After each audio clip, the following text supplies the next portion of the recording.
ಅವರು ಶಿವಕುಮಾರ ಮಹಾಸ್ವಾಮಿಗಳು ಪೌಡಿಸ್ತಿದ್ದು ಮೊದಲು ಇಲ್ಲೇನೆ. ಇದು ಗಾರೆ ಮಂಚ ಅಂತ ಕರೀತಾರೆ ಇದನ್ನು. ಇದು ಅವರ ಮೊದಲಿನ ಪೂಜ್ಯರ ಪೂಜಾ ಕೊಠಡಿ. ಶಿವಕುಮಾರ ಮಹಾಸ್ವಾಮಿಗಳು ಅಲ್ಲಿ ಕೂತ್ಕೊಂತಿದ್ರು. ಇದು ಸ್ನಾನದ ಮನೆ ನೋಡಿ. ಅಲ್ಲ ಪೈಪಲ್ಲಿ ನೀರು ಹಾಕಿದ್ರೆ ಈ ಪೈಪಲ್ಲಿ ಬರುತ್ತೆ ನೀರು. ಕುದಿಯೋ ನೀರು ಹಾಕ್ಬೇಕಾಯ್ತು ಅವ್ರಿಗೆ. ಸಾಂಬ ಶಿವ ಅಂತ ಕೂತ್ಬಿಟ್ರೆ ಇಂಥದ್ದು ಒಂದಂಡೆ ಅದಕ್ಕೆ ಈ ಚೊಂಬನ್ನು ಕೈಯಲ್ಲಿ ಹಿಡಿಯೋಕೆ ಆಗ್ತಿರ್ಲಿಲ್ಲ. ಅದಕ್ಕೇನು ಮಾಡೋರು, 2 ಬಿದಿರು ಕಡ್ಡಿಯನ್ನು ಹಿಂಗೆ ಕಟ್ಕೊಂಡವರು. ಇದು ನಮ್ಮ ಶಿವಕುಮಾರ ಸ್ವಾಮೀಜಿ ಅವರು ವಾಸ ಇದ್ದಂತಹ ಜಾಗ ಇದು. ಅವರ ಪೂಜೆ ಮಾಡ್ತಿದ್ದ ಜಾಗ, ರಾತ್ರಿ ವಿಶ್ರಾಂತಿ ತಗೊಳ್ತಿದ್ದ ಜಾಗ. ಸಿದ್ಧಗಂಗೆಯ ಶಿವಕುಮಾರರ ಸ್ನೇಹಿತರೆ, ಈಗ ಇಲ್ಲಿ ನೋಡ್ತಾ ಇರೋದು ಸಿದ್ಧಗಂಗಾ ಮಠದ ಮೊಟ್ಟ ಮೊದಲ ಕಟ್ಟಡ ಅಂತ ನನಗನ್ಸುತ್ತೆ. ಅದರ ಹಳೆ ಮಠ, ತುಂಬ ಸಾಧು ಸಂತರು ಶರಣರು ಇದ್ದಂತಹ ಕ್ಷೇತ್ರ ಇದು. ಹಳೆ ಮಠ ಸ್ನೇಹಿತರೆ. ಸೊ ನಮಸ್ತೆ ಗುರುಗಳೇ. ನಮಸ್ತೆ. ದಯಮಾಡಿ ತಮ್ಮ ಪರಿಚಯ. ನಾನು DB ಮೃತ್ಯುಂಜಯಪ್ಪ ಅಂತ ಹೇಳಿ ಹೆಸರು. ಜಯಣ್ಣ ಅಂತ ಕರೀತಾರೆ. ನಮ್ಮ ತಾತನ ಕಾಲದಿಂದಲೂ ಈ ಮಠಕ್ಕೂ ನಮಗೂ ನೆಂಟು. ಮತ್ತು ಉದ್ದಾನ ಗುರುಗಳ ಕಾಲದಿಂದಲೂ ನಾವು ಈ ಮಠಕ್ಕೆ ನಡ್ಕೊಂಡು ಬರ್ತಾ ಇದ್ದೀವಿ. ಮತ್ತು ಉದ್ದಾನ ಗುರುಗಳ ಆಶೀರ್ವಾದ ಬಲದಿಂದಲೇ ನಮ್ಮ ಮನೆಯ ಎಲ್ಲ ಆಗು ಹೋಗುಗಳು ಬೆಳೆದು ಬಂದಿರೋದು. ಮತ್ತು ಈ ಕ್ಷೇತ್ರದ ಬಗ್ಗೆ ನಾವು ನಮ್ಮ ಜೀವನ ಪೂರ್ತಿ ಈ ಕ್ಷೇತ್ರದ ಸೇವೆಯಲ್ಲೇ ನಮ್ಮ ತಾತ, ನಮ್ಮ ತಂದೆ ಎಲ್ಲರೂ ನಾವು ಸವಿಸ್ಕೊಂಡು ಬಂದಿದ್ದೀವಿ. ಈ ಕ್ಷೇತ್ರವೇ ನಮ್ಮ ಊರಿಗೆ, ನಮ್ಮ ದೇಶಕ್ಕೆ ಮತ್ತು ನಮ್ಮೆಲ್ಲರಿಗೆ ಬೆಳಕಾಗಿರ್ತಕ್ಕಂಥದ್ದು. ಹಳೆ ಮಠ ಅಂತ ಏನು ಹಳೆ ಮಠ? ಹಳೆ ಮಠ ಅಂದರೆ ಮೂಲ ಮಠ. ಮೂಲ ಇದೇನೆ. ಇದು ಪ್ರಾರಂಭ ಆಗಿದ್ದು ಗೋಸಲ ಸಿದ್ದೇಶ್ವರರು ಅಂಥೇಳಿ. ಅದು ಚಾಮರಾಜನಗರ ಜಿಲ್ಲೆ ಇಲ್ಲಿ ಬರ್ತಕ್ಕಂಥದ್ದು. ಅದು ಹರದನಹಳ್ಳಿ ಅಂತ ಬರುತ್ತೆ. ಹರದನಹಳ್ಳಿ ಮೂಲ ಮಠ ಇದು. ಅಲ್ಲಿ ಗೋಸಲ ಸಿದ್ದೇಶ್ವರರು ಅಂತ ಇದ್ದರು. ಅವರು ಹೆಚ್ಚು ಲೋಕ ಸಂಚಾರವನ್ನು ಮಾಡ್ತಂಥವ್ರು. ಅವರು ಈ ಕಡೆ ಬಂದಾಗ ಬೆಟ್ಟದ ಮೇಲಿರ್ತಕ್ಕಂಥ ಗವಿನಲ್ಲಿ ಅನುಷ್ಠಾನ ಮಾಡಿಕೊಂಡು, ಮತ್ತು ಅವರ ಜೊತೆಲಿ ಯಾವಾಗಲೂ 106 ಜನ ಸ್ವಾಮಿಗಳು ಇರ್ತಿದ್ರು, ವಿರಕ್ತರುಗಳು. ಅವರೊಬ್ಬರೇ ಇರ್ತಿರಲಿಲ್ಲ. ಅವರು ಸುತ್ತಮುತ್ತ ಎಲ್ಲ ಧರ್ಮ ಪ್ರಚಾರ ಕಾರ್ಯಗಳನ್ನು ಮಾಡೋರು. ಅವ್ರ ಕಾಲದಲ್ಲಿ ಒಂದೊಂದು ಗವಿನಲ್ಲೂ ಒಬ್ಬೊಬ್ಬರು ಇದ್ದರು ಅಂತ ಐತಿಹ್ಯ ಇದೆ. ಭಾಳಷ್ಟು ಗವಿಗಳು ಮುಚ್ಚಿದ್ದಾವೆ, ಕೆಲವುಗಳೆಲ್ಲ ಕಾಣ್ತವೆ. ಈಗ ಕೆಲವು ಗವಿಗಳೆಲ್ಲ ಇದೆ. ಗೋಸಲ ಪರಂಪರೆಯಲ್ಲಿ ಬಂದಂಥ ಮಠ ಇದು. ಗೋಸಲ ಸಿದ್ದೇಶ್ವರೇ ಅದರ ಮೂಲ ಪುರುಷರು. ಅವ್ರ ನಂತರ ಶಂಕರಾರ್ಯರು ಅಂತ ಬರ್ತಾರೆ, ಅಮೃತಲಿಂಗೇಶ್ವರರು ಅಂತ ಬರ್ತಾರೆ, ಆಮೇಲೆ ಚನ್ನಬಸವೇಶ್ವರರು ಬರ್ತಾರೆ, ಗುಬ್ಬಿ ಚನ್ನಬಸವೇಶ್ವರರು. ಅವರು ಹರದನಹಳ್ಳಿಯವರೇ. ಅವರು ನಿಂತ ಜಾಗಗಳೆಲ್ಲ ಪವಿತ್ರ ಕ್ಷೇತ್ರಗಳಾದವು. ಹಾಗಾಗಿ ಅವರು ಸೀಮೆಗಳ ಅತೀತರಾದಂಥ ಮಹಾಜಂಗಮ ಪುಂಗೂರು. ಇದು ಹಳೆ ಮಠ. ಇದು ಹಳೆ ಮಠ ಮೂಲ. ಎಷ್ಟು ವರ್ಷ ಹಳೆದು? ಅಲ್ಲಿಗೆ ಗೋಸಲ ಸಿದ್ದೇಶ್ವರ ಕಾಲ ಅಂದರೆ ಇಲ್ಲಿಗೆ ಸುಮಾರು 600-700 ವರ್ಷದವರೆಗೂ ಬರುತ್ತೆ. ಸಿದ್ಧಲಿಂಗೇಶ್ವರ ಕಾಲ 500 ವರ್ಷ ಆಗುತ್ತೆ ಇಲ್ಲಿಗೆ. ಅವರ ಹಿಂದಿನ 4ನೇ ತಲೆ ಸಿದ್ದೇಶ್ವರರು. ಹಾಗಾಗಿ 200 ವರ್ಷ ಹಿಂದಕ್ಕೆ ಹೋದೇ ಹೋಗುತ್ತೆ. ಒಬ್ಬೊಬ್ಬರಿಗೆ 50-50 ವರ್ಷ ಆಗಿನ ಕಟ್ಟಡ. ಹೌದು. ಅಂದರೆ 7 ವರ್ಷ 6 ವರ್ಷ ಉಳಿಯುತ್ತಾ? ಅಂದರೆ ಆ ಕಾಲಕ್ಕೆ ತಕ್ಕ ಹಾಗೆ ಸ್ವಲ್ಪ ಬದಲಾವಣೆಗಳಾಗಿದೆ. ಅಂದರೆ ಅದೆಲ್ಲ ಸಣ್ಣ ಸಣ್ಣ ಕಲ್ಲಿನ ಇದರಿಂದ ಕಟ್ಟಿದ ಕಟ್ಟಡಗಳಿತ್ತು. ಅಂದರೆ ಶಿವಕುಮಾರ ಸ್ವಾಮಿಗಳು ಮೂಲ ಮಠದ ಯಾವುದೇ ಪಾಯವನ್ನು ಬದಲಾಯಿಸೋಕ್ಕೆ ಇಷ್ಟಪಡಲಿಲ್ಲ. ಆ ಗೋಡೆಗಳನ್ನು ಸ್ವಲ್ಪ ಆಲ್ಟ್ರ್ ಮಾಡಿದ್ದಾರೆ. ಅಂದರೆ ಕಂಬಗಳೆಲ್ಲ ಹಳೆವೇ ಅವು. ಕಂಬಗಳು ಯಾವೂ ಹಳೆವಿಲ್ಲ. ಇದು ಅಷ್ಟೇ. ಮೊದಲು ಇದಕ್ಕೆ ಮಾರ್ಬಲ್ಲೆಲ್ಲ ಇರಲಿಲ್ಲ, ಕಲ್ಲು. ರೆಡ್ ಆಕ್ಸೈಡ್ ಇತ್ತು. ಅಂದರೆ ಐನಸ್ ಬರೋದಕ್ಕಿಂತ ಮೊದಲು ಇದಕ್ಕೆ ಐನಸ್ ಬರ್ತಾರೆ 1900 ಇಸ್ವಿ. ಸ್ವಲ್ಪ ವ್ಯತ್ಯಾಸ ಇದೆ. ಮಹಾರಾಜರು ಜಯಚಾಮರಾಜೇಂದ್ರ ಒಡೆಯರ್ ಬರ್ತಾರೆ. ಅವ್ರು ಬರೋದಕ್ಕಿಂತ ಮೊದಲಿದ್ದು ಇದು ಸಗಣಿನಲ್ಲಿ ಸಾರಿಸ್ತಕ್ಕಂಥ ನೆಲ. ಅದೇ ಮಡಿ ಅಂಥೇಳಿ ಅದನ್ನೇ ಸಾರಿಸ್ತಿದ್ದು. ಆ ಹೈನೆಸ್ ಬಂದಂಥ ಸಮಯದಲ್ಲಿ ಇದಕ್ಕೆ ರೆಡ್ ಆಕ್ಸೈಡ್ ಹಾಕಿ ಸಿಮೆಂಟ್ ಮಾಡಿಸಿರ್ತಾರೆ. ಅದನ್ನು ಇತ್ತೀಚೆಗೆ ಈ ನಮ್ಮ ಮಠದ ಇಂಜಿನಿಯರ್ಗಳೆಲ್ಲ ಅದನ್ನೆಲ್ಲ ಬದಲಾಯಿಸಿ, ಮತ್ತು ಇದು ಬಹಳ ಸೋರೋದು. ಮೇಲ್ಗಡೆ ಚುರುಕಿ ಇತ್ತಲ್ಲ, ಸೋರೋದು.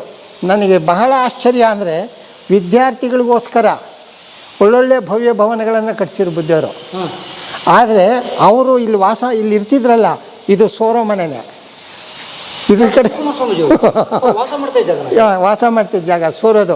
ರಾತ್ರಿ ಹೊತ್ತು ಮಳೆ ಬಂದಾಗ ಮೇಣದ ಬತ್ತಿನೋ ಎಣ್ಣೆ ದೀಪನೋ ಇರೋದು. ಆ ಸೋರೋ ಜಾಗ ಬಿಟ್ಟು ಬೇರೆ ಕಡೆ ಮಲ್ಕೊಂಡಿದ್ವಿ ನಾವು ಅವ್ರ ಜೊತೆಲಿ. ಅಂದರೆ ಅವರ ಜೀವನದಲ್ಲಿ ಬರ್ತಕ್ಕಂಥದ್ದು ಅವ್ರ ಸೌಲಭ್ಯಕ್ಕೆ ಏನನ್ನೂ ಮಾಡ್ಕೊಂಡವ್ರಲ್ಲ ಅವರು. ತಮ್ಮ ಅನುಕೂಲಕ್ಕೆ ಮಾಡ್ಕೊಂಡವರಲ್ಲ. ಇದನ್ನೆಲ್ಲ ಆಲ್ಟ್ರ್ ಮಾಡಬೇಕು ಅಂತ ಇಂಜಿನಿಯರ್ಗಳು ಭಾಳಷ್ಟು ಸರಿ ಬಂದಾಗ ನನ್ನ ಹತ್ರ ದೂರ ಹೇಳಿದ್ದಾರೆ. ಸುಮಾರು 1.5 ವರ್ಷ ಸಾಹಸ ಮಾಡಿರು ಇಂಜಿನಿಯರ್ಗಳೆಲ್ಲ ಇದನ್ನೆಲ್ಲ ಸ್ವಲ್ಪ ಬದಲಾಯಿಸೋಕ್ಕೆ ಅಂದರೆ ಗೋಡೆ ಗೀಡೆ ಇವನ್ನೆಲ್ಲ ನೆಲಪಲ ಆಲ್ಟ್ರ್ ಮಾಡೋದಕ್ಕೆ. ಅವಾಗೆಲ್ಲ ರಾತ್ರಿ ಪೂಜೆ ಪ್ರಸಾದ ಆದಮೇಲೆ ನನ್ನ ಹತ್ರ ಅವ್ರೇನು ನೋಡು ಆ ಗಂಗಾಧರಯ್ಯ ಇದನ್ನು ಕಿತ್ತಾಕ್ತೀನಿ ಅಂತಾನೆ. ಹೈನೆಸ್ ಬಂದಾಗ ಹಾಕ್ಸಿದ್ದು ರೆಡ್ ಆಕ್ಸೈಡು ಎಷ್ಟು ಚೆನ್ನಾಗಿದೆ ನೋಡಿದ್ದು ಅನ್ನೋರು. ಅಷ್ಟೇ ಅಲ್ಲ, ಚೆನ್ನಾಗಿದೆ ರೆಡ್ ಆಕ್ಸೈಡು, ಇದನ್ನೇ ಹಾಕಿಲ್ಲ ಸ್ವಲ್ಪ. ಆಮೇಲೆ ಕೊನೆಗೆ ಅವರೆಲ್ಲರೂ ಭಾಳಷ್ಟು ಸರಿ ಹೇಳಿದ ಮೇಲೆ ನಮ್ಮ ಗುರುಗಳ ಕಾಲದಿಂದ ಈ ಬಿಲ್ಡಿಂಗ್ ಹೀಗೆ ಇದೆ, ಈಗ ಬದಲಾಯಿಸೋಕ್ಕಾಗ್ತೈತ ನಾನು ಅನ್ನೋರು. ಕೊನೆಗೆ ಅವ್ರುಗಳು ಒಂದು ಉಪಾಯ ಮಾಡಿಕೊಂಡು ಪಾಯದಲ್ಲಿ ಒಂದು ಅಂಗಳನೂ ನಾವು ಬದಲಾಯಿಸೋದಿಲ್ಲ, ಏನು ಪಾಯ ಇದೆಯೋ ಅದನ್ನೇ ಉಳಿಸ್ಕೊತೀವಿ. ಗೋಡೆಗಳೆಲ್ಲ ಹಳೇದಾಗಿದೆ. ಅವ್ರು ಏನಪ್ಪ ಮಾಡಿರು ಅಂದರೆ ಇಡೀ ಬಿಲ್ಡಿಂಗನ್ನು ಒಂದು ಸರಿ ಕೆಡಲಿಲ್ಲ ನೋಡಿ. ಈ ಕಂಬದಿಂದ ಈ ಕಂಬದವ್ರಿಗೆ ಇಷ್ಟು ಕಿತ್ಕೊಳೋದು, ಮೊದಲು ಇಷ್ಟು ಬಿಡಿಸೋದು, ಈ ಕಂಬದಿಂದ ಈ ಕಂಬದ ಇಷ್ಟು ಕಿತ್ಕೊಳೋದು, ಅಷ್ಟನ್ನು ಕಟ್ಟೋದು ಗೋಡೆನ. ಅದ್ರ ಪಕ್ಕದ ಇನ್ನೊಂದು ಕಂಬದಿಂದ ಇನ್ನೊಂದು ಕಂಬದವ್ರಿಗೆ ಕಿತ್ಕೊಳೋದು. ಹೀಗೆ ಕಿತ್ಕೊಂಡು ಬಂದರು. ಒಂದೊಂದೇ ಗೋಡೆ ಅಲ್ಲ, ಇಲ್ಲೊಂದು ಕಂಬ ಇದೆ, ಇಲ್ಲೊಂದು ಕಂಬ ಇದೆ, ಹಿಂಗೆ ಸುತ್ತ ಕಂಬಗಳಿದೆ. ಆ ಕಂಬ ಹಳೆ ಗೋಡೆ ಕಿತ್ತಾಕೋದು, ಅಷ್ಟನ್ನು ಈ ಕಂಬದಲ್ಲಿ ಕಟ್ಟೋದು. ತುಂಬ ದೊಡ್ಡದಿತ್ತು, ಈಗ ಸ್ವಲ್ಪ ಗೋಡೆ ಚಿಕ್ಕದು ಮಾಡಿದ್ದಾರೆ. ಅಂದರೆ ಇದು ಶಿವಕುಮಾರ ಸ್ವಾಮೀಜಿಯವರು ಮತ್ತು ಸಿದ್ಧಗಂಗಾ ಮಠದ ಪರಂಪರೆಯ ಗುರುಗಳಿರ್ತಾರಲ್ಲ, ಅವರು ವಸತಿ ವಸತಿ ಜಾಗ ಹಿಂದಿನಿಂದ. ಅಂದರೆ ಜಾಗ ಇದೆ. ಬುದ್ಧೂರಲ್ಲಿ ಬಂದು ಸಂಜೆ ಕೂತ್ಕೊಳ್ಳೋದ ಬಂದಾಗ ಅಲ್ಲಿ ಕೂತ್ಕೊಳ್ತೀರಿ, ಬನ್ನಿ ತೋರಿಸ್ತೇನೆ. ಇದು ಶಿವಕುಮಾರ ಸ್ವಾಮೀಜಿ ಅವರು ತೋರಿಸಿ ಪೂಜೆಗೆ ಹೋಗಿದ್ದಾರೆ ಬುದ್ಧರು. ಹೌದಾ? ಈಗ ಅದನ್ನು ಈಗ ಚಿಕ್ಕ ಬುದ್ಧಿಯವರು ಪೂಜೆಗೆ ಹೋಗಿದ್ದಾರೆ. ಇಲ್ಲಿ ಬಾಗಿಲನ್ನು ಬಂದ್ ಮಾಡಿದ್ದಾರೆ. ಇನ್ನೊಂದು ಅರ್ಧ ಗಂಟೆ ಸುತ್ತದ ಆದಮೇಲೆ ಅವ್ರು ಎಲ್ಲಿ ಬಂದು ಕೂತ್ಕೊಳ್ತಿದ್ರು ಆ ವಿಷಯಗಳನ್ನು ಹೇಳೋಣ. ಈಗ ಹೌದೌದು. ಆಮೇಲೆ ಪ್ರಸಾದ ಆದಮೇಲೆ ಸ್ವಲ್ಪ ಹೊತ್ತು ಇಲ್ಲಿ ಕೂತ್ಕೊಂಡವರು. ಇಲ್ಲಿ ಕೂತ್ಕೊಂಡವರು. ಇಲ್ಲೊಂದು ಆರಾಮ್ ಚರಿತು ಕೂತ್ಕೊಂಡವರು. ಆಮೇಲೆ ಅವರ ಬಸವೇಶ್ವರ ನಾಟಕದ ರಿಹರ್ಸಲ್ಲೆಲ್ಲ ಇಲ್ಲಿ ಆಗಬೇಕಾಗಿತ್ತು.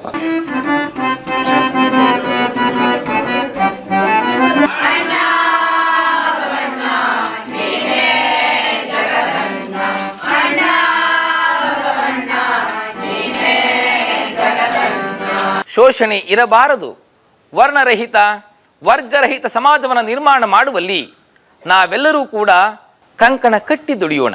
ಗ್ರಾಮಾಂತರ ಜನಗಳಿಗೆ ಈ ಬಸವ ತತ್ವವನ್ನು ತಿಳಿಸ್ಬೇಕು ಅಂಥೇಳಿ ಬೆಳಗ್ಗೆ 10 ಗಂಟೆಯಿಂದ 1 ಗಂಟೆ ತನಕ ಒಂದು ಸೆಷನ್ ಉಪನ್ಯಾಸ, ಮತ್ತು 3 ಗಂಟೆವರೆಗೆ ದಾಸೋಹ. 3 ಗಂಟೆಯಲ್ಲಿ ದಾಸೋಹ ಆದಮೇಲೆ ಮತ್ತೆ 6 ಗಂಟೆ ತನಕ ಉಪನ್ಯಾಸ. ರಾತ್ರಿ 9 ಗಂಟೆಯಿಂದ ಬೆಳಗ್ಗೆ 6 ಗಂಟೆ ತನಕ ಬಸವೇಶ್ವರದ್ದು ನಾಟಕ. ಆ ನಾಟಕದಲ್ಲಿ ಕೂತು ಬರೋರು ಬೆಳಗಿನ ಜಾವದವರು. ಆಮೇಲೆ ಬೆಳಗ್ಗೆ ಕೊನೆ ಸೀನ್ ಬಂದಾಗ ವೇದಿಕೆ ಮೇಲೆ ಹೋಗಿ ನೋಡಿ ಬಸವಣ್ಣವರು ಸಮಾಜಕ್ಕೋಸ್ಕರ ಇಷ್ಟು ಶ್ರಮ ಪಟ್ಟಿದ್ದಾರೆ, ಅವ್ರನ್ನೆಲ್ಲ ದೃಶ್ಯ ರೂಪದಲ್ಲಿ ನೋಡಿದ್ದೀರಿ, ನೀವು ಎಷ್ಟು ಸಾಧ್ಯವೋ ಅಷ್ಟು ಆಚರಣೆ ಮಾಡಿ ಅಂತ ತಿರ್ಗಾ ಅರ್ಧ ಗಂಟೆ ಅಲ್ಲಿ ಉಪನ್ಯಾಸ ಮಾಡಿ ಬೆಳಗಿನ ಜಾವ 4:15 ಗಂಟೆಗೆ ವಾಪಸ್ ಮಠಕ್ಕೆ ಬರೋರು. ಅಂದರೆ ಬಸವೇಶ್ವರ ತತ್ವಗಳ ದೊಡ್ಡ ಅನುಯಾಯಿ.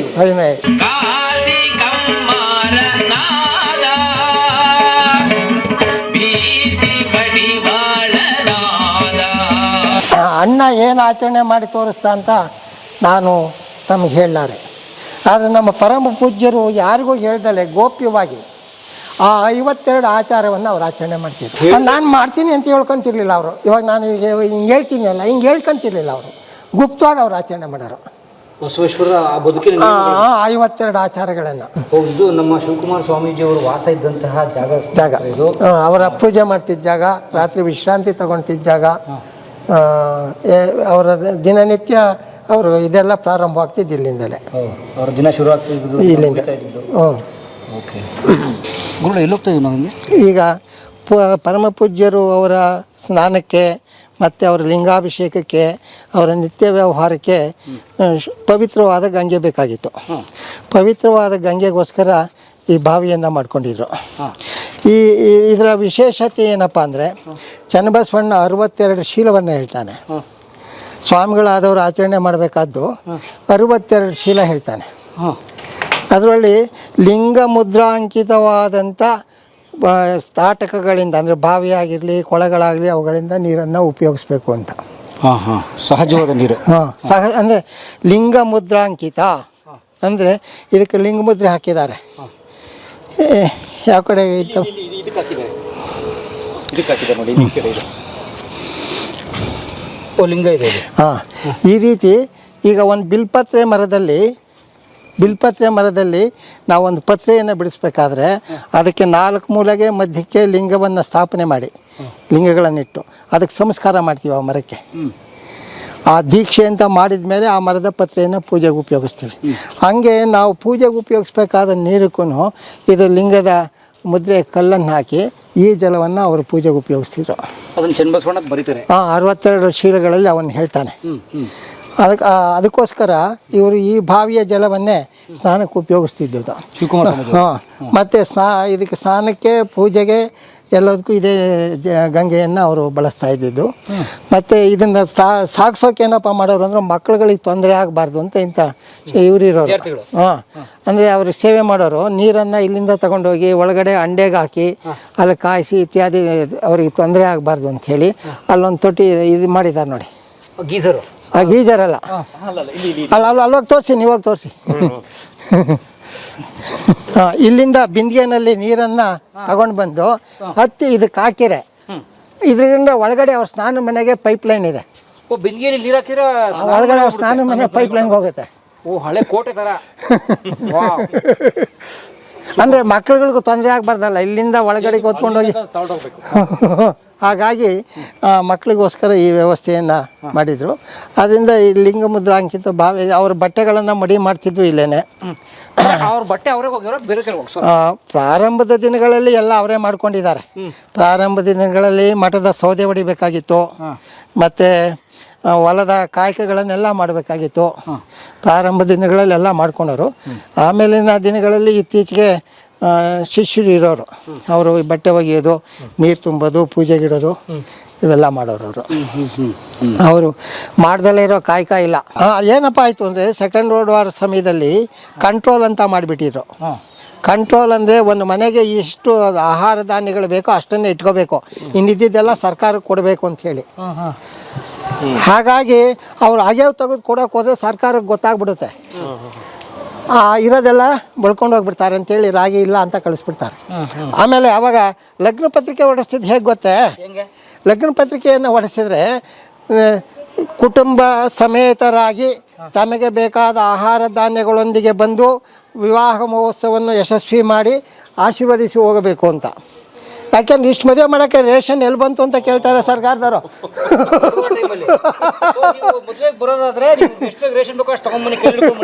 ಹಂಗೆ ಹಾಕೋರು ಇವ್ರು ಏನಾನ ಮಾಡ್ಕೊಳ್ಳಿ. ಲಗ್ನ ಪತ್ರಿಕೆಗೆ ಈಗ ಕರೋನಾ ಟೈಮ್ನಲ್ಲಿ ಮಾಸ್ಕ್ ಹಾಕ್ಕೊಂಬನ್ನಿ ಅಂತಿದ್ರಲ್ಲ, ಹಂಗೆ ಮದುವೆಗೆ ಬನ್ನಿ ದವಸ ತನ್ನಿ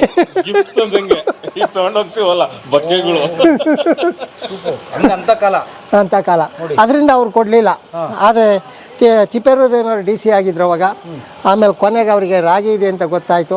ಅದು ಸಾಲು ಗಾಡಿನಲ್ಲಿ ಒಂದು 100-150 ಗಾಡಿನಲ್ಲಿ ರಾಗಿ ತುಂಬಿಸ್ಕೊಂಡು ಬರ್ತಾರೆ.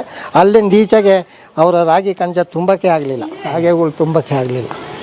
ಆದರೆ ಒಂದು ನನಗೆ ಆಶ್ಚರ್ಯ ಅಂದರೆ ಈ ಮಹಾಮಹಿಮರು ಹೋಗಿ ಭಿಕ್ಷೆ ಕೇಳಿರೋ, ಅವ್ರು ರಾಗಿ ಕೊಡೋಕ್ಕಾಗಲಿಲ್ಲ. ಅವ್ರಿಗೆ 3 ಜನ ಹೆಣ್ಮಕ್ಳು ಮನವಾಳ್ತನಕ್ಕೆ ಮದುವೆ ಮಾಡ್ಕೊಂಡಿದ್ರು. ಅದರ ಸಿದ್ಧಗಂಗ ದೇವರು ಒಬ್ಬರಿಗೆ ಕೊಟ್ಟಿದ್ರು. ಅವ್ರು ಸಿದ್ಧಗಂಗ ದೇವರು ಹಂಗಳ ಅಂತ ಇದೆ ಗುಂಡ್ಲುಪೇಟೆ ತಾಲೂಕಲ್ಲಿ. ಆ ಮಠದ ಸ್ವಾಮಿಗಳು ಆ ಸಿದ್ಧಗಂಗ ದೇವ್ರನ್ನ ಓದಿಸಿದ್ರು ಮರಿ ಮಾಡ್ಕೋಬೇಕು ಅಂತ ಮೈಸೂರಲ್ಲಿ ಇಟ್ಕೊಂಡು. ಅವರು ಈ ಕಡೆ ಬಂದರು. ಆ ಸ್ವಾಮಿಗಳು ಅಪ್ಪನೇನು ತಗೊಂಡು ಮದುವೆ ಆಗಿದ್ರು ಸರೋಗೋದೇನೋ. ಇದು ಚೆನ್ನಾಗಿದ್ರು, ಕೆಂಪಿಗೆ ವಿದ್ವಾಂಸರು. ಕೊನೆಗೊಟ್ರು ಮಗಳನ್ನ ಕೊಟ್ಟು ಮದುವೆ ಮಾಡಿಬಿಟ್ಟು ಮನವಾಳ್ತನಕ್ಕೆ ತಗೊಂಡ್ರು. ಅವ್ರಿಗೆ ಮಕ್ಕಳಾಗಲಿಲ್ಲ. ಅವರ ಭಾಗದ ಸುಮಾರು ಒಂದು 20-22 ಎಕರೆ ಜಮೀನನ್ನು ಸಿದ್ಧಗಂಗಾ ಮಠಕ್ಕೆ ಬರೆದ್ರು. ಅವತ್ತು ರಾಗಿ ಕೊಡೋಕ್ಕಾಗಲಿಲ್ಲ, ಜಮೀನು ಬರೆದ್ರು. ಅಲ್ಲಿ ಜಂಗಮ ಮಠ ಅಂತ ಮಾಡಿದ್ದಾರೆ. ಇವರು ಭಿಕ್ಷೆ ಕೇಳೋಕೆ ಹೋಗಿದ್ದು ವ್ಯರ್ಥವಾಗಲಿಲ್ಲ, ಅದು ಯಾವತ್ತೋ ತೀರ್ತು.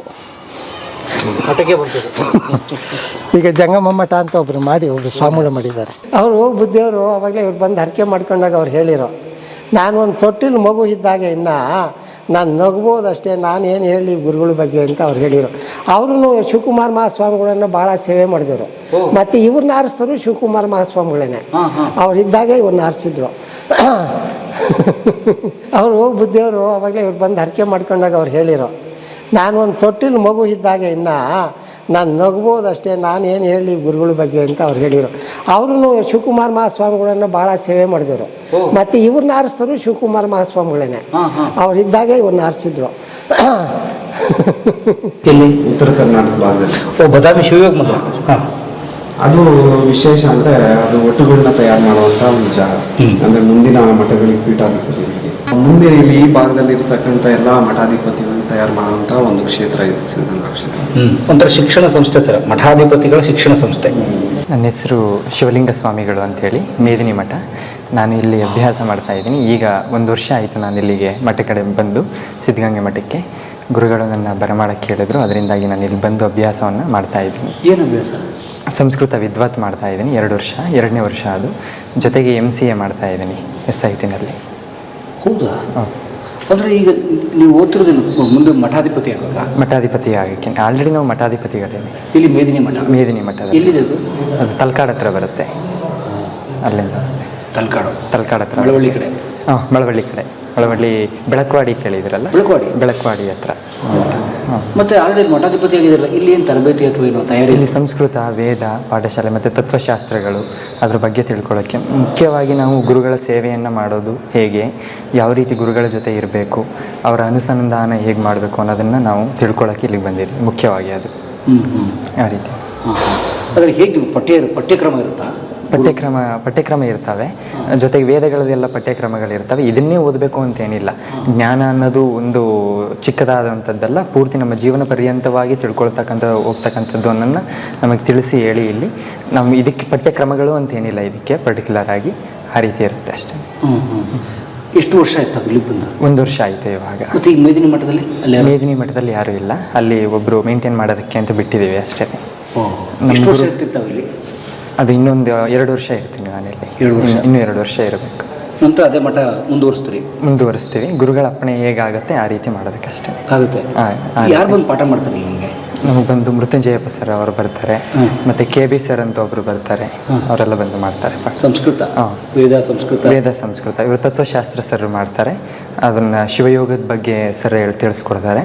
ಜೊತೆಗೆ ಇವರು ವೇದ ಇದು ಮಾಡೋಕ್ಕೆ ಪ್ರಶಾಂತ್ ಭಟ್ರು ಅಂತ ಒಬ್ಬರು ವೇದ ತಿಳಿಸ್ಕೊಡಕ್ಕೆ ಬರ್ತಾರೆ, ಪಾಠ ಮಾಡೋದಕ್ಕೆ ಆ ರೀತಿ. ಆಗಲಿ, ಈಗ ಮಠಾಧಿಪತಿ ಆಗಬೇಕು ಅಥವಾ ಸ್ವಾಮೀಜಿ ಆಗಬೇಕು ಅಂತ ಹೇಳಿ ಇದನ್ನು ಓದ್ತಿದ್ದೀರಿ, ವೇದ ಸಂಸ್ಕೃತ ಎಲ್ಲ. MCA ಯಾಕೆ? MCA ನಮಗೆ ಸಮಾಜದ ಅರಿವು ಬೇಕು ಮುಖ್ಯ. ಮೊದಲಿಂದ ಮಠಾಧಿಪತಿಗಳಾದವ್ರನ್ನ ಒಂದೇ ಗುಂಪಿನಲ್ಲಿ ಸೇರಿಸಲಾಗಿಲ್ಲ. ಒಂದಷ್ಟು ಚರಮೂರ್ತಿಗಳು ಆ ರೀತಿಯಾಗಿ ಮಠಾಧಿಪತಿಗಳನ್ನೆಲ್ಲ ನಾವು ನೋಡ್ಕೊಂಡು ಬಂದಿದ್ದೀವಿ.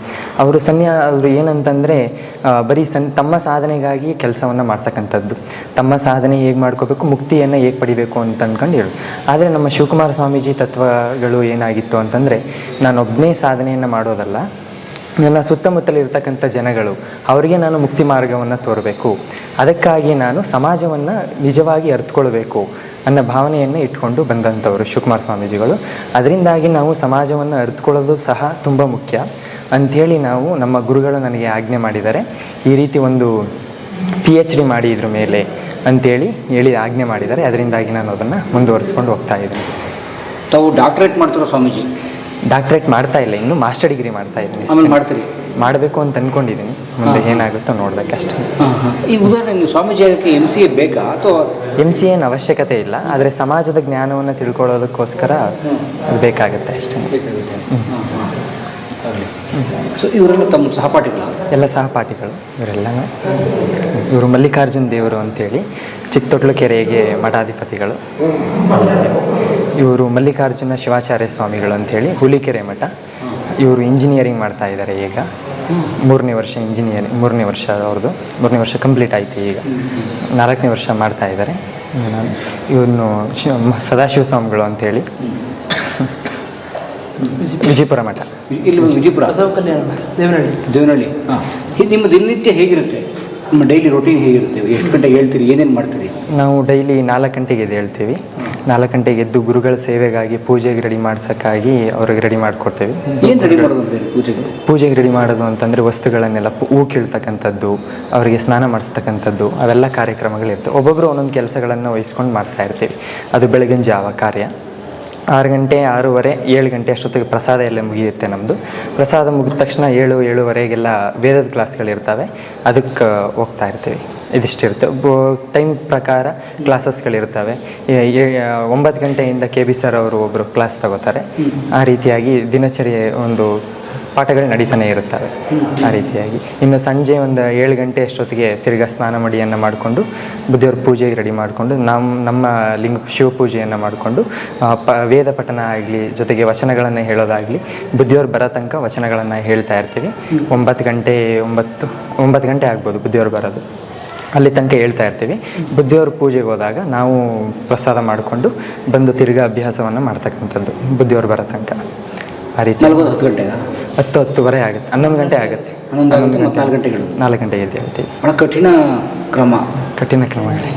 ಕಠಿಣ ದಿನಚರಿ ಇರ್ತವೆ. ಅಂದರೆ ಇನ್ನು ಈಗ ತಾವು ಕ್ಷಮಿಸಿ ಕೇಳ್ತೀನಿ ಅಂತ, ತಾವೆಲ್ಲ ಇನ್ನೂ ಯುವಕರು ಅಂದರೆ ಯೂತ್ಸ್. ಸೊ ಇನ್ನು ನೀವು ಈ ಸಂಸಾರ ಈಗ ಗೊಡದಾಗ ಹೋಗಲ್ಲ, ಇಲ್ಲಿ ಸಂಸಾರ ಇಲ್ಲ, ಸಂಸಾರದ ಆ ಥರದ್ದು ಯೋಚನೆ ಮಾಡೋದು ಯಾವುದೇ ಇಲ್ಲ.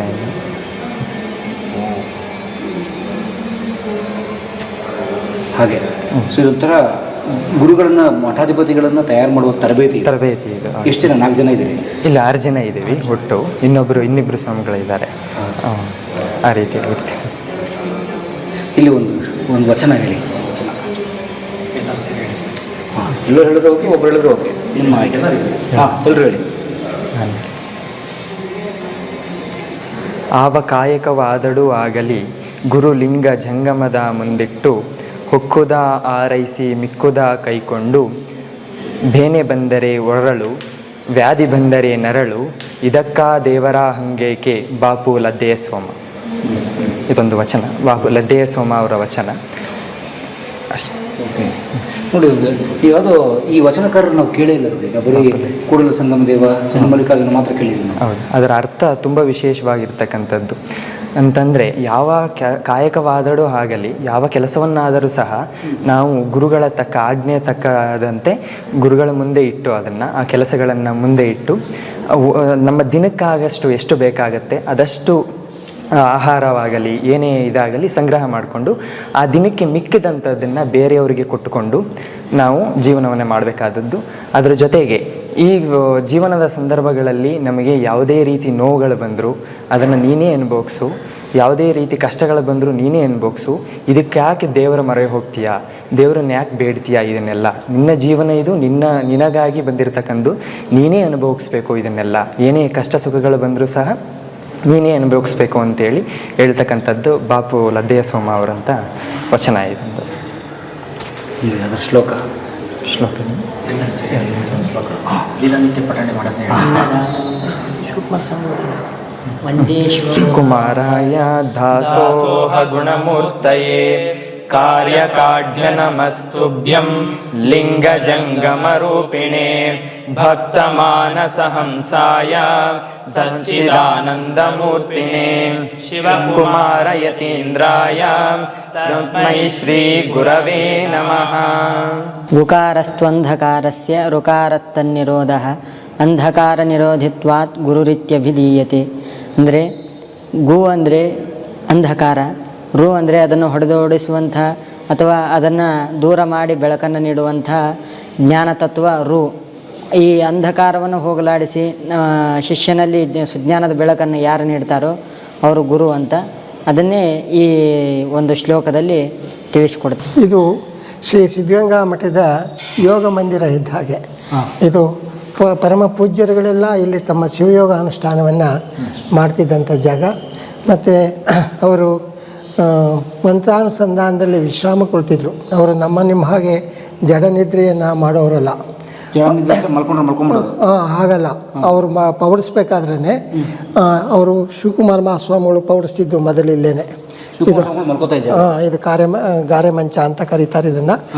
ಇದ್ರ ಮೇಲೆ ಪೌಡಿಸ್ತಿದ್ದು ಅವರು ಪೂಜ್ಯರು. ಅವೆಲ್ಲ ಗೋಪ್ಯವಾದ ವಿಷಯಗಳು. ಅವ್ರು ಪೌಡಿಸೋದು ಅಂದರೆ ನಮ್ಮ ಹಾಗೆ ಆಲಸ್ಯಕ್ಕೆ ನಿದ್ದೆ ಮಾಡಿದವರಲ್ಲ. ಅವರು ತಮ್ಮ ಲಿಂಗಾನುಷ್ಠಾನವನ್ನು ಮುಗಿಸ್ಕೊಂಡು ಬಂದಮೇಲೆ ಅದೇ ಆನಂದದಲ್ಲಿ ಮಂತ್ರಾನುಸಂಧಾನವನ್ನು ಮಾಡಿಕೊಂಡು, ಮಂತ್ರಾನುಸಂಧಾನದ ವಿಶ್ರಾಂತಿ ಅಂತ ಕರೀತಾರೆ. ಅವರು ಆರಾಮಾಗಿ ಸಹಜವಾಗಿ ಈ ರೀತಿ ಮಲ್ಕೊಂಡು ತಮ್ಮ ಉಸಿರಿನಲ್ಲಿ ಆ ಮಹಾಮಂತ್ರವನ್ನು ಹೇಳ್ಕೊಂಡು ಬಿಟ್ಟುಕೊಂಡು ಅದರಲ್ಲೇ ವಿಶ್ರಾಂತಿಯನ್ನು ಪಡ್ತಿದ್ರು. ಅದರಲ್ಲಿ ಅವರಿಗೆ ನಿದ್ರಾವಸ್ಥೆಯಲ್ಲ, ಅದೊಂಥರ ಸುಷುಪ್ತಾವಸ್ಥೆ ಅಂತ ಕರೀತಾರೆ ಅದನ್ನು. ಆ ರೀತಿ ಅವರು ನಮ್ಮ ಹಾಗೆ ಜಡ ನಿದ್ರೆಯನ್ನು ಮಾಡಿದವರಲ್ಲ, ಮಂತ್ರಾನುಸಂಧಾನದಲ್ಲೇ ವಿಶ್ರಾಂತಿಯನ್ನು ಪಡಿತಿದ್ದಂಥ ಜಾಗ. ಆಮೇಲೆ ಇಲ್ಲಿ ಸ್ವಲ್ಪ ಗದ್ದಲಗಳೆಲ್ಲ ಜಾಸ್ತಿ ಆಗ್ತಿತ್ತು, ಹಾಗಾಗಿ ಆಮೇಲೆ ಅವರಿಗೆ ಸ್ವಲ್ಪ ಸಪ್ರೇಟಾಗಿ ಬೆಡ್ರೂಮು ಇತ್ಯಾದಿಗಳನ್ನು ಮಾಡಿದ್ರು. ಅಲ್ಲಿ ಹೋಗ್ಬೋದು. ಆಮೇಲೆ ಬೀಗ ಕೀ ಇದೆಯಾ ಮರಿ ಅಲ್ಲಿ ಆಮೇಲೆ ಮಾಡ್ತೀವಿ. ಅವರ ಪೂಜಾನುಷ್ಠಾನದ ಜಾಗ ಇದು, ಅದನ್ನು ತಗೊಳ್ಳಿ, ಅದು ಬೀಗ ತೆಗೆಯುವಷ್ಟೊತ್ತಿಗೆ. ಈ ಕಂಬಗಳಲ್ಲೆಲ್ಲ ವಿಶೇಷವಾದಂಥ ಚಿತ್ರಗಳಿದೆ, ವಿಶೇಷವಾದ ಅರ್ಥ ಇದೆ. ಇದು ಅವರ ಮೊದಲಿನ ಪೂಜ್ಯರ ಪೂಜಾ ಕೊಠಡಿ. ಶಿವಕುಮಾರ ಮಹಾಸ್ವಾಮಿಗಳು ಅಲ್ಲಿ ಕೂತ್ಕೊತಿದ್ರು. ಅಲ್ಲಿ ಈಗ ಇರ್ತಕ್ಕಂಥದ್ದು ಯೋಗ ದಂಡಗಳಿದೆ. ಈ ಕಡೆ ಒಂದು ಅಭಿಷೇಕದ ಪಾತ್ರೆ ಇಡೋರು, ಅಲ್ಲಿ ಭಸ್ಮದ ಗಟ್ಟಿಗಳು ಎಲ್ಲ ಇದೆ. ಅಲ್ಲಿ ಅವರು ಬೆಳಗ್ಗೆ ಮಧ್ಯಾಹ್ನ ಸಂಜೆ ಅಲ್ಲೇ ಕೂತ್ಕೊಂಡು ಅವರು ಪೂಜೆಯನ್ನು ಮಾಡ್ಕೊತಿದ್ದು. ಅವರು 2:15ಗೆ ಎದ್ದರೆ 3 ಗಂಟೆ ಸ್ನಾನ ಮಾಡ್ಕೊಂಡು ಇಲ್ಲಿಗೆ ಬಂದುಬಿಡೋರು. ಈ ಪೂಜೆ ಮನೆಗೆ ಬಂದ ಮೇಲೆ ಈ ಬಾಗಿಲನ್ನು ಹಾಕಿ ಬೀಗ ಹಾಕ್ಬಿಡ್ತಾರೆ ಹೊರಗಡೆಯಿಂದ ಬೀಗ ಹಾಕ್ಬಿಡ್ತಾರೆ. ಹೊರಗಡೆಯಿಂದ ಬೀಗ ಹಾಕ್ತಾರೆ. ಇವರೆಲ್ಲ ಈಗ ಪೂಜೆಗೆ ಹಣಿ ಮಾಡ್ತಿದ್ದು ಅಂತಿದ್ರಲ್ಲ, ಅವರೆಲ್ಲ ಹೂವು ಅಂದರೆ 2 ಪೂಜೆಗೆ ಆಗುವಷ್ಟು ಅವುಗಳಲ್ಲಿ ನೀರು ಪತ್ರೆ ಇಟ್ಟಿರ್ತಾರೆ ಮೊದಲು. ಆಮೇಲೆ ಇವರು ಬೀಗ ಹಾಕ್ಕೊಂಡು ಬಂದು 5 ಗಂಟೆವರೆಗೂ ಶಿವಕುಮಾರ ಮಹಾಸ್ವಾಮಿಗಳು ಅವರು ಒಬ್ಬರೇ ಅನುಷ್ಠಾನ ಮಾಡ್ತಿದ್ರು. ಅವರ ಆಂತರಿಕವಾದಂಥ ಅನುಸಂಧಾನ ಅದು ನಮ್ಮ ಶರಣ ಸಿದ್ಧಾಂತದ ಪ್ರಕಾರ ಷಷ್ಠಲಕ್ಕೆ ಅನುಸರಿಸಿ ಅದಾಗಬೇಕು ಪೂಜೆಗಳು. ಅಲ್ಲಿವರೆಗೂ 5 ಗಂಟೆವರೆಗೂ ಅನುಸಂಧಾನವನ್ನು ಅವ್ರು ಮಾಡ್ತಿದ್ರು. 5 ಗಂಟೆವರೆಗೂ. 5 ಗಂಟೆ ಅಷ್ಟೊತ್ತಿಗೆ ಅಲ್ಲಿ ಆ ಜಲದಲ್ಲಿ ನೀರು ಬೀಳೋ ಶಬ್ದ ಕೇಳಿಸ್ಕೊಂಡು ಅವರು 3ನೇ ಪೂಜೆಗೆ ಅಭಿಷೇಕ ಮಾಡೋ ನೀರಿನ ಶಬ್ದ ಕೇಳಿಕೊಂಡು ಅಷ್ಟೊತ್ತಿಗೆ ಇನ್ನು ಉಳಿದವ್ರಿಗೆಲ್ಲರಿಗೂ ಆಗುವಷ್ಟು ಹೂವು ಪತ್ರೆಗಳನ್ನು ಅಲ್ಲೆಲ್ಲ ತಟ್ಟೆಗಳಲ್ಲಿ ಜೋಡಿಸ್ಕೊಂಡಿರೋರು. ಅವಳನ್ನೆಲ್ಲ ತಗೊಂಡು ಬಂದು ಆವಾಗ ಬೀಗ ತೆಗೆದು ಆ ಹೂವು ಪತ್ರೆಗಳನ್ನೆಲ್ಲ ಇಟ್ಟರೆ ಆಮೇಲೆ ಸಾಮಾನ್ಯವಾದ ಭಕ್ತರಿಗೆ ಎಲ್ಲರಿಗೂ ಒಳಗಡೆ ಅವಕಾಶ ಇತ್ತು. ಅಂದರೆ ಅವರು ಮಡಿ ಹಾಕ್ಕೊಂಡಿರ್ಬೇಕು. ಮಡಿ ಹಾಕ್ಕೊಂಡು ಅವ್ರ ಜೊತೆ ಪೂಜೆ ಹೋದವ್ರು ಎಲ್ಲರಿಗೂ ಅವ್ರ ಹಸ್ತದಿಂದ ಅವರೆಲ್ಲರ ಹಣೆಗೆ ಭಸ್ಮವನ್ನು ಧರಿಸಿ ಅವರ ಲಿಂಗಕ್ಕೆ ಅಭಿಷೇಕ ಆಗೋ ಕೆಳಗಡೆ ನಾವೆಲ್ಲ ಲಿಂಗ ಹಿಡ್ಕೊತಿದ್ವು. ನಮ್ಮ ಲಿಂಗಕ್ಕೂ ಎಲ್ಲ ಅಭಿಷೇಕ ಮಾಡಿ ನಮ್ಮ ಲಿಂಗಕ್ಕೂ ಎಲ್ಲ ಭಸ್ಮ ಪತ್ರೆಗಳನ್ನು ಇಟ್ಟು ನಮ್ಮಗಳಿಗೆ ಜಪ ಮಾಡೋಕ್ಕೆ ಕಳಿಸ್ತಿದ್ರು.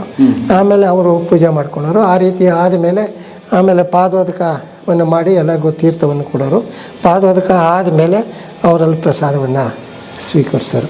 ಇದು ಅವರ ನಿತ್ಯದ ಏಕಾಂತರದ ಅನುಸಂಧಾನದ. 2-3 ಗಂಟೆ ಪೂಜೆ. 3 ಗಂಟೆಗೆ ಹೋಗೋರು. 5 ಗಂಟೆವರೆಗೂ ಒಳಗಡೆ ಯಾರೂ ಹೋಗ್ತಿರ್ಲಿಲ್ಲ. ಅವ್ರಿಗೆ ಏಕಾಂತತೆ ಭಂಗ ಬರಬಾರ್ದು ಅಂಥೇಳಿ ಅವರು 3ನೇ ಪೂಜೆ ಆಗಬೇಕಾದ್ರೆ ಅದರಲ್ಲಿ ನೀರು ಎರಿಬೇಕಾದ್ರೆ ಸೌಂಡ್ ಕೇಳಿಸುತ್ತಲ್ಲ, ಆ ಶಬ್ದ ಕೇಳ್ಕೊಂಡು ಇಲ್ಲೇ ಇರಬೇಕು.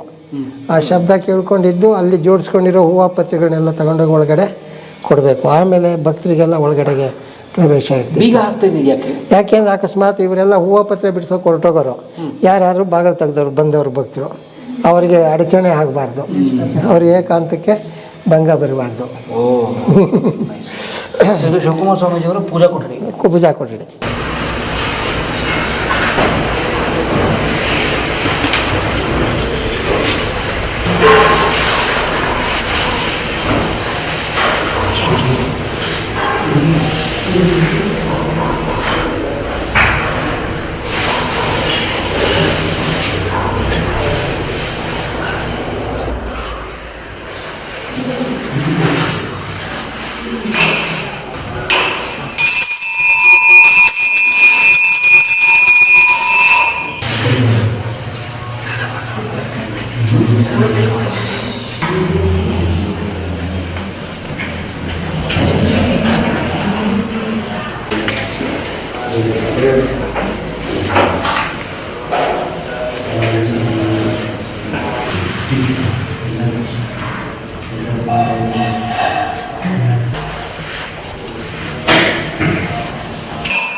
ಆಮೇಲೆ ಎಷ್ಟೋ ಸಮಯದಲ್ಲಿ ಸುಮಾರು ಸಮಯಗಳಲ್ಲಿ ಅವ್ರ ಜಲಾಭಿಷೇಕ ಆಗೋ ಸಮಯದಲ್ಲಿ ಇಲ್ಲಿ ಕಾಯ್ಕೊಂಡು ಕೂತಿರೋನಾದರೂ ನಿದ್ರೆ ಮಾಡಿದ್ರೆ ಅಥವಾ ಆಲಸ್ಯ ತೋರಿ ಒಳಗೆ ಕಡೆ ಹೂವು ಪತ್ರೆ ತಗೊಂಡು ಹೋಗದೆ ಹೋದರೆ ಇರೋ ನೀರಲ್ಲೇ ಪೂಜೆ ಮುಗಿಸ್ಕೊಂಡು ಎದ್ದು ಬಂದು ಈಚೆಗೆ ಎದ್ದು ಬಂದರು ಅಂದರೆ ತಿರ್ಗಾ ಅವತ್ತು ಪೂಜೆ ಪ್ರಸಾದ ಮಾಡ್ತಿರ್ಲಿಲ್ಲ.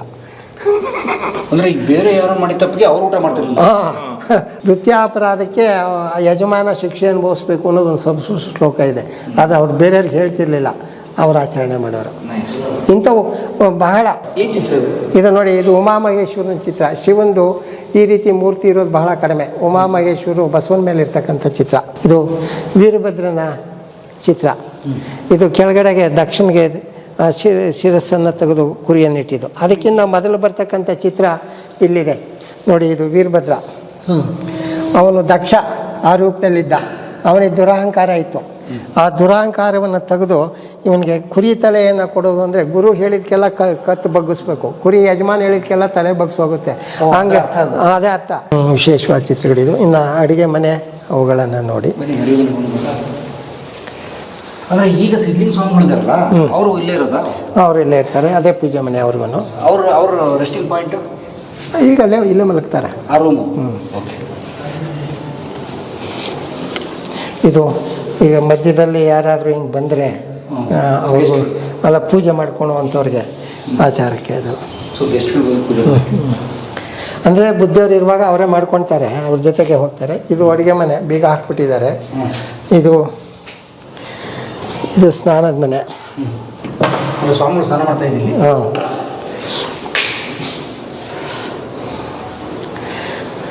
ನೋಡಿ, ಅಲ್ಲ ಪೈಪಲ್ಲಿ ನೀರು ಹಾಕಿದ್ರೆ ಈ ಪೈಪಲ್ಲಿ ಬರುತ್ತೆ ನೀರು. ಬಾವಿಯಿಂದ ನೀರು ಸೇರಿಲ್ಲ ಹಾಕಿದ್ರೆ ಬರುತ್ತೆ. ಸ್ವಾಮಿಗಳೆಲ್ಲ ಸ್ನಾನ ಮಾಡ್ತಾ ಇದ್ದಾರೆ. ಹೌದು. ಇದು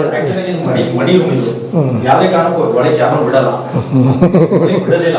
ಈಗ ನೀವು ಬಂದಿದ್ದೀವಲ್ಲ, ಈಗೆಲ್ಲ ತೊಳಿತಾರೆ. ವಾಟ್ ಈಸ್ ಮಡಿ? ಮಡಿ ಅಂದರೆ ಮಡಿನಲ್ಲಿ 3 ವಿಧ. ಈಗ ನೀವು ಕೇಳಿದ ಪ್ರಶ್ನೆಯನ್ನು ನಮ್ಮ ಇಮ್ಮಡಿ ಮಾಲಿಂಗ ಸ್ವಾಮಿಗಳು ಇವ್ರಿಗೆ ಕೇಳಿರಂತೆ. ನೀವು ಯಾವ ಮಡಿ ಮಾಡ್ತೀರಾ ಅಂತ ಇವರು ಅವ್ರನ್ನ ಕೇಳಿರಂತೆ. ಬುದ್ಧಿ ಮಡಿನಲ್ಲಿ 3 ವಿಧ: ಸ್ವಚ್ಛ ಮಡಿ, ಅಚ್ಚು ಮಡಿ, ಒದರು ಮಡಿ ಅಂತ ಹೇಳಿರಂಥವ್ರು. ಸ್ವಚ್ಛವಾಗಿ ಅಂದರೆ ದೇಹವನ್ನು ಮನಸ್ಸನ್ನು ಶುದ್ಧವಾಗಿ ಇಟ್ಕೊಂಡಿರೋದು ಒಂದು ಮಡಿ, ಸ್ವಚ್ಛ ಮಡಿ. ಸ್ವಚ್ಛ ಮಡಿ. ಅಚ್ಚು ಮಡಿ ಅಂದರೆ ಯಾವ ಸಮಯದಲ್ಲೂ ಮನಸ್ಸಿನಿಂದ ಮಹಾಮಂತ್ರವನ್ನು, ಶಿವನ ಧ್ಯಾನವನ್ನು ಬಿಡದಲೇ ಅಚ್ಚಳಿಯಾಗಿ ಅವನನ್ನು ನೆಲೆಗೊಂಡಿರೋದು, ಅದು ಅಚ್ಚು ಮಡಿ. ಇನ್ನು ಒದರು ಮಡಿ ಅಂದರೆ ಈ ಬಟ್ಟೆಗಳನ್ನು ಒಗೆಯೋಕ್ಕಾಗ್ದಲೇ ಇದ್ದಾಗ ಅದನ್ನು ಕೊಡವಿದ್ರೆ ಅದ್ರಾಗಿರೋ ಧೂಳು ಹೋಗುತ್ತೆ. ಅದೇ ರೀತಿ ನಮ್ಮ ಮನಸ್ಸಿನಿಂದ ಎಲ್ಲವನ್ನು ಕೊಡ್ಕೊಂಬಿಡ್ಬೇಕು. ಈಗ ದುಃಖ ಬರ್ಬೋದು, ಚಿಂತೆ ಬರ್ಬೋದು, ಅವನ್ನೆಲ್ಲ ಕೊಡ್ಕೊಂಬಿಡ್ಬೇಕು. ಅದು ಒದರ ಮಡಿ. ಓಕೆ. ಸೊ ಮಡಿ ಅಂದರೆ ಏನು? ಬೀಯಿಂಗ್ ಕ್ಲೀನ್ ಅಂದರೆ ಒಳಗೆ ಹೊರಗಡೆ ಪೂರ್ಣ ಶುದ್ಧವಾಗಿರ್ಬೇಕು. ಇಲ್ಲಿ ಒಲೆಗೆ ನೀರು ಹೊರಗೆ ಇಲ್ಲಿ ಬೆಂಕಿ ಹಾಕ್ತಾರೆ. ಅವರಿಗೆ ಧೂಪದ ಹೊಗೆ ಇತ್ಯಾದಿಗಳ ಲಿಂಗಕ್ಕೆ ಧೂಪದ ಹೊಗೆ ಎಲ್ಲ ಬೇಕಲ್ಲ, ಅದಕ್ಕೂ ಬೆಂಕಿ ಇಲ್ಲೇ ತಗೊಂಡು ಸ್ವಾಮಿಗಳು ಸ್ನಾನ ಮಾಡ್ತಾ ಇದ್ದು ಬಿಸಿನೀರಲ್ಲ? ಅಂದರೆ ಬಿಸಿನೀರು ಅಂದರೆ ಉಗುರು ಬೆಚ್ಚಿನ ನೀರು, ಜಾಸ್ತಿ ಸುಡೋ ನೀರಲ್ಲಿ ಮಾಡ್ತಿರ್ಲಿಲ್ಲ ಅವರು. ಸುಡೋ ನೀರು ಮಾಡಂಗಿಲ್ಲ. ಅಂದರೆ ಒಬ್ಬೊಬ್ಬರ ಅಭಿಪ್ರಾಯ ಒಂದೊಂದು ಥರ ಇರುತ್ತೆ. ಒಬ್ಬೊಬ್ಬ ಯೋಗಿಗಳನ್ನು ನಾವು ಒಬ್ಬರದೇ ಅಲ್ಲ. ಈಗ ಬೆಳ್ಳಾವಿ ಕಾರ ಸ್ವಾಮಿಗಳಿಗೆ ಕುದಿಯೋ ನೀರು ಹಾಕಬೇಕಾಗಿತ್ತು. ಕುದಿಯೋ ನೀರು ಹಾಕ್ಬೇಕಾಯ್ತು ಅವ್ರಿಗೆ. ಸಾಂಬ ಶಿವ ಅಂತ ಕೂತ್ಬಿಟ್ರೆ ಇಂಥದ್ದು ಒಂದಂಡೆ ಅದು ಈ ಚೊಂಬನ್ನು ಕೈಯಲ್ಲಿ ಹಿಡಿಯೋಕೆ ಆಗ್ತಿರ್ಲಿಲ್ಲ. ಅದಕ್ಕೇನು ಮಾಡೋರು, 2 ಬಿದಿರು ಕಡ್ಡಿಯನ್ನು ಹಿಂಗೆ ಕಟ್ಕೊಂಡವರು ಅದನ್ನು ಬಗ್ಸಿ ಹಾಕಬೇಕು. ಸೊ ಇವ್ರಿಗೆ ಚೊಂಬಲ್ಲಿ ಹಿಡ್ಕೊಳಕ್ಕಾಗ್ತಿರ, ಬಟ್ ಅವ್ರ ಮೈಬಲ್ ಸುರಿಬೇಕು ಅವ್ರಿಗೆ. ಅವ್ರು ಸಾಂಬ ಶಿವ ಅಂತ ಕೂತ್ಬಿಡೋರು, ಇವ್ರು ಸುರಿತಲೇ ಇರಬೇಕು. ಸುಡ್ತಿರ್ಲಿಲ್ಲ. ಮತ್ತು ಅವ್ರು ಸಲ್ಲಿಸ್ತಿದ್ದಂಥ ಪ್ರಸಾದ ಬೆಟ್ಟಿಕ್ಕಿರೆ ಚುರುಕನ್ಬೇಕು ಅಂತ ಖಾರ ತಗೊಂಡವರು ಬೆಳ್ಳಾವಿ ಕಾರ ಸ್ವಾಮಿಗಳು. ಅವರ ನಿಜವಾದ ಹೆಸರು ಗೊತ್ತಿಲ್ಲ. ನಾನು ನಾಮ ಸೀಮೆಗಳು ಇಲ್ದವರು ಒಂದಲ್ಲ, ನಿಜವಾದ ಹೆಸರು ಗೊತ್ತಿಲ್ಲ. ಸೊಲ್ಲಾಪುರದಿಂದ ಆ ಕಡೆಯಿಂದ ಬಂದವರು. ಅವ್ರು ತಗೊಂತಿದ್ದ ಪ್ರಸಾದದಿಂದ ಅವ್ರನ್ನ ಪ್ರಸಾದ ಸ್ವಾಮಿಗಳು, ಕಾರ ಸ್ವಾಮಿಗಳು ಅನ್ನೋರು. ಭಾಳಷ್ಟು ಜನಕ್ಕೆ ನಾಮರು ಇವುಗಳು ಇರೋದಿಲ್ಲ. ಈಗ ಅಡವಿ ಸ್ವಾಮಿಗಳು ಅಂತೀವಿ. ಅವರನ್ನು ಇದರಲ್ಲಿ ಪ್ರಶ್ನೆ ಮಾಡಿದಾಗ ಅವ್ರು ಹೇಳ್ತಾರೆ, ಇವನು ಗುಡ್ಡಾಗಿದ್ರೆ ಗುಡ್ಡಪ್ಪ ಅಂತಾರೆ, ಅಡವೆಗಿದ್ರೆ ಅಡವಪ್ಪ ಅಂತಾರೆ, ನೀನು ಯಾವ ಹೆಸರನ್ನ ಬೇಕಾದ್ರೂ ಕರಿಯಪ್ಪ ಅಂತಾರೆ. ಇನ್ನೊಬ್ಬರು ಫಲಾರ ಸ್ವಾಮಿಗಳು ಅಂತ ಬರ್ತಾರೆ. ಹೀಗೆ ಇವರೆಲ್ಲ ನಾಮ ಸೀಮೆಗಳಿಗೆ ಅತೀತರಾದವರು. ಇವ್ರ ನಿಜವಾದ ಹೆಸರುಗಳು ಗೊತ್ತಿಲ್ಲ. ಅವರವರ ಆಚಾರಕ್ಕೆ ಅವ್ರು ಫಲಾರತ ಅಂತಿಂದರೆ ಫಲಾರ ಸ್ವಾಮಿಗಳು, ಇವ್ರು ಖಾರತ ಸಲ್ಲಿಸ್ತಿದ್ರೆ ಖಾರ ಸ್ವಾಮಿಗಳು. ಅಂದರೆ ಮೆಣಸಿನ್ಕಾಯಿ, ಮೆಣಸು, ಬಿಲ್ಪತ್ರೆ, ಇಷ್ಟನ್ನು ಸೇರಿಸಿ ಗುಡ್ಡು ಖಾರ ಅರಿಬೇಕು. ಅದು ಇಷ್ಟು ದಪ್ಪ ಇರಬೇಕು. ಪ್ರತಿಯೊಂದು ಯಾವುದೇ ಪ್ರಸಾದಕ್ಕೆ ಇಷ್ಟು ದಪ್ಪ ಇರಬೇಕು. ಉಂಡೆ ಆಗ್ಬೇಕದು. ಹಾಂ, ಅದಕ್ಕೆ ಬೆಟ್ಟಿಟ್ರೆ ನಮ್ಮ ಬೆಟ್ಟು ಚುರುಕೊನ್ಬೇಕು. ಅಷ್ಟು ತೀಕ್ಷ್ಣವಾದ ಖಾರ ತಗೊತಿದ್ರು. ನಾಲ್ಗೆಲ್ಲ ಬೆಟ್ಟಿಗೆ ಚುರುಕೊಂಡು ಅಂತ ಅದಕ್ಕೋಸ್ಕರ ಅವ್ರನ್ನ ಖಾರ ಸ್ವಾಮಿಗಳು ಅನ್ನೋರು. ಬಟ್ ಸ್ವಾಮಿಗಳು ಅದನ್ನ ಉಪ್ಪುಳಿ ಖಾರ ತಿನ್ಬಾರ್ದು ಅಂತ ನಾನು ರೂಲ್ಸ್ ಇದೆ ಅಂದ್ರೆ ಅಂದರೆ ಇವ್ರ ಸಾಧನೆಗೆ ಇದನ್ನು ಉಪಯೋಗಿಸ್ಕೊಂಡ್ರು. ಅವರ ಸಾಧನೆಗೆ ಅವ್ರು ಅದನ್ನು ಉಪಯೋಗಿಸ್ಕೊಂಡವರು. ಅವ್ರವ್ರ ದಾರಿ ಒಂದೊಂದು. ಹಾಂ, ಅದರಿಂದ ನಾನು ಅನುಸರಣೀಯ ಸಲ್ಲ ಅಂತ ಅದೇ ಹೇಳಿದ್ದೀನಿ. ಇವ್ರು ಯಾಕೆ ಜಾಸ್ತಿ ಸುಡೋ ನೀರು ಹಾಕ್ಕೊಂತಿರ್ಲಿಲ್ಲ ಅಂದರೆ, ಜಾಸ್ತಿ ಬಿಸಿ ನೀರು ಬಿದ್ದರೆ ಸಹಜವಾಗಿ ನಮ್ಗೆ ಆಲಸ್ಯ ಬರುತ್ತೆ, ನಿದ್ದೆ ಮಾಡಬೇಕು ಅನಿಸುತ್ತೆ. ಆ ವಿಧವಾದಂಥ ಆಲಸ್ಯ ಬರಬಾರ್ದು ಅಂತೇಳಿ ಉಗುರು ಬೆಚ್ಚನ ನೀರಲ್ಲಿ ಇವ್ರು ಸ್ನಾನ ಮಾಡೋರು. ಓಕೆ, ತಣ್ಣೀರು ಬಳಸ್ತಾರೆ. ಉಗುರು ಬೆಚ್ಚನ ನೀರು ನಿಯಮಿತವಾಗಿ, ಇಂಥದ್ದೇ ಸಮಯ ಇಲ್ಲ ಅಂತ ಇಲ್ಲ. ಈಗ ಭಕ್ತರುಗಳು ಲಿಂಗಧಾರಣೆ ಇತ್ಯಾದಿ ಕಾರ್ಯಗಳನ್ನು ಮಾಡೋದಕ್ಕೆ, ಅವರಿಗೆ ಮನೆಯಲ್ಲಿ ಮಾಡೋದಕ್ಕೆ ತುಂಬ ವೆಚ್ಚ ಆಗುತ್ತೆ. ಅದಕ್ಕೆ ನಿಗದಿ ಆದ ಎಷ್ಟು ಹಣ ಫಿಕ್ಸ್ ಮಾಡಿದ್ದಾರಪ್ಪ? ಹಾಂ, 2,001 ರೂಪಾಯಿ. ಈಗ ನಮ್ಮ ಮನೇಲಿ ಮಗು ಹುಟ್ಟುತ್ತೆ, ಅದಕ್ಕೆ ಲಿಂಗಧಾರಣೆ ಮಾಡಿಸ್ಬೇಕು ನಾವು. ಅವಾಗ ನಾವು ಇಲ್ಲಿ 2,000 ಕಟ್ಟಿದರೆ ಆ ಮಗು ನಮ್ಮ ಬಂಧು ಬಳಗ ಎಲ್ಲ ಕರ್ಕೊಂಡು ಬಂದರೆ ಅವ್ರಿಗೆಲ್ಲ ಇಲ್ಲಿ ಪ್ರಸಾದ ಮಾಡಿಸ್ತಾರೆ. ಅಲ್ಲಿ ಹಿಂದ್ಗಡೆಗೆ ಪ್ರಸಾದ. ಆಮೇಲೆ ಬೆಳಗಿನ ಜಾವ ಪೂಜೆ ಮನೆಗೆ ಆ ಮಗುನ ಕರ್ಕೊಂಡು ಬಂದು ಆ ಮಗುಗೆ ನಾಮಕರಣ ಲಿಂಗಧಾರಣೆ ಎಲ್ಲ ಮಾಡಿ ಅವರಿಗೆಲ್ಲ ಇಲ್ಲಿ ಪ್ರಸಾದ ವ್ಯವಸ್ಥೆ ಮಾಡಿ ಕಳಿಸ್ತಾರೆ. ಹಾಂ, ಪೂಜೆಗೆ ಇಡೋರು. ಮತ್ತು ಹೆಚ್ಚು ಸ್ವಾಮಿಗಳನ್ನ ಮಾಡ್ಕೊಳೋದು ಇಲ್ಲಿ ಯಾರು ಬಹಳ ಕಾಲ ಪೂಜೆಗೆ ಇಟ್ಟು ಅವ್ರ ಸೇವೆ ಮಾಡ್ತಿರ್ತಾರೋ ಅಂಥವ್ರನ್ನೇ ಮುಂದೆ ಯಾವುದಾದ್ರು ಮಠಕ್ಕೆ ಸ್ವಾಮಿಗಳನ್ನ ಮಾಡ್ಕೊತಾರೆ. ಆದರೆ ಹೇಗೆ ಅವ್ರು ನಿಗ್ರಹ ಮಾಡ್ತಾರೆ ಗುರುಗಳ? ಸುಮ್ಮನೆ ಮುಕ್ತವಾಗಿ ಹೇಳ್ತೀನಿ, ಈ ಉದಾಹರಣೆ ಬೇರೆ ಬೇರೆ ಆಸೆಗಳ ನಿಗ್ರಹ ಇರ್ತವಲ್ಲ, ಹೇಗೆ ಮಾಡ್ತಾರೆ ಯುವಕರುಗಳು ಅಂತ? ಹೇಗೆ ಮಾಡ್ತಾರೆ ಅಂತ ಯುವಕರು ಯುವ ಸ್ವಾಮಿಗಳು ಆಗ್ತಾರಲ್ಲ, ಅವರಿಗೆ ಅರಿಷಡ್ವರ್ಗ ಹೆಂಗೆ ನಿಯಂತ್ರಿಸ್ತಾರೆ ಅಂತ ಅದಕ್ಕೆ ಗುಟ್ಟಿದೆ. ನೀವು ಕೇಳ್ತಿದ್ದೀರಿ, ಆದರೆ ಇದನ್ನು ಯಾರು ಉಪಯೋಗಿಸ್ಕೊಂತಾರೋ ಎಲ್ಲ ಗೊತ್ತಿಲ್ಲ. ನಮ್ಮ ದೇಗಲ ಮಠದ ಇಮ್ಮಡಿ ಮಹಾಲಿಂಗ ಸ್ವಾಮಿಗಳು ಇವುಗಳನ್ನೆಲ್ಲ ಜಯಿಸೋದಕ್ಕೆ ಅವರೊಂದು ಗುಟ್ಟನ್ನು ಹೇಳೋರು. ಲೈಟ್ ಹಾಕಿ ಅವರೊಂದು ಗುಟ್ಟು ಹೇಳೋರು, ಗುರುಬೋಧೆಯನ್ನು ಕರ್ಣದಿಂದ ಕೇಳಲಾಗದು ಅನ್ನೋರು. ಗುರುಗಳು ಹೇಳಿದ ಮಾತನ್ನು ಕಿವಿಯಿಂದ ಕೇಳಬಾರ್ದಂತೆ. ಅವ್ರು ಹೇಳ್ತಿದ್ರು, ಹೃದಯದಲ್ಲಿಟ್ಟು ಆರಾಧಿಸಬೇಕು. ಇಲ್ಲಿ ಕೇಳಿರಿ ಈ ಕಡೆಗೆ ಹೊರಟೋಗ್ಬೋದು. ಆ ಹೃದಯದಲ್ಲಿ ಆ ಭಾವನೆ ನೆಲೆಗೊಂಡು ಬಿಟ್ರೆ, ಈಗ ಗುರುಗಳು ಅವ್ರು ಹೇಳಿದ ಮಾತು ಹೃದಯದಲ್ಲಿ ನೆಲೆಗೊಂಡು ಬಿಟ್ಟರೆ ಅದೇ ನಮ್ಮನ್ನು ಗೆಲ್ಲಿಸ್ಬಿಡುತ್ತೆ. ಮುಂದೆ ಯಾವುದೇ ಮಾಯೆ ಇತ್ಯಾದಿಗಳು ಬಂದ್ರೂ ಅದೇ ಗೆಲ್ಲಿಸ್ಬಿಡುತ್ತೆ. ಅವರು ನಾನು ಹೊರಟಾಗೆಲ್ಲ ಅವ್ರು ಹೇಳ್ತಿದ್ದ ಮಾತು, ಅವರು ಉದ್ದಾನ ಸ್ವಾಮಿಗಳ ಶಿಷ್ಯರೇ.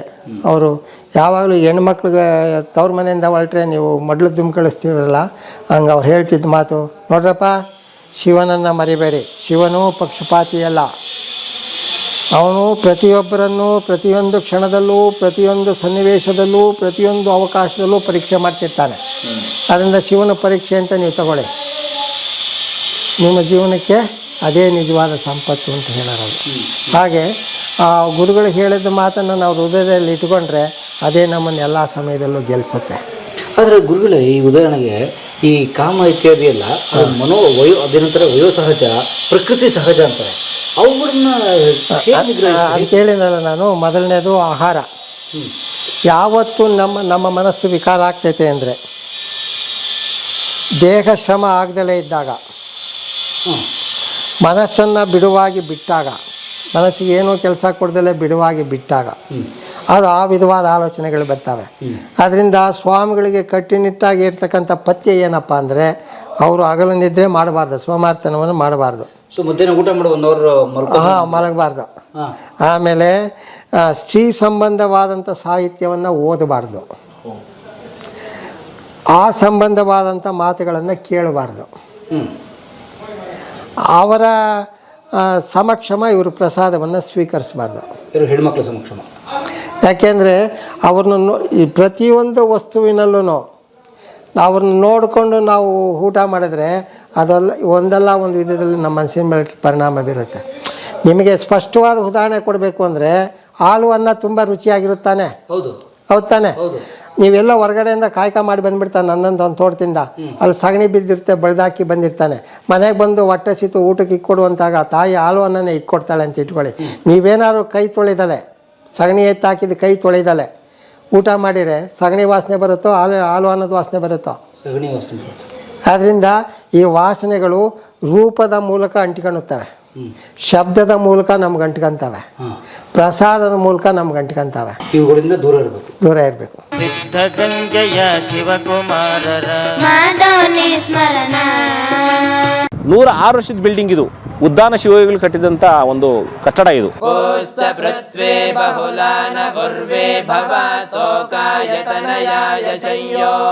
ಅಕ್ಷರ ಕಲಿತವನು ರಾಕ್ಷಸನಾಗಬಾರದು. ಅಕ್ಷರಾಹ ವಿಪರೀತಾ ಚೇತ್ ರಾಕ್ಷಸ ಭವತಿ ಅಂತ.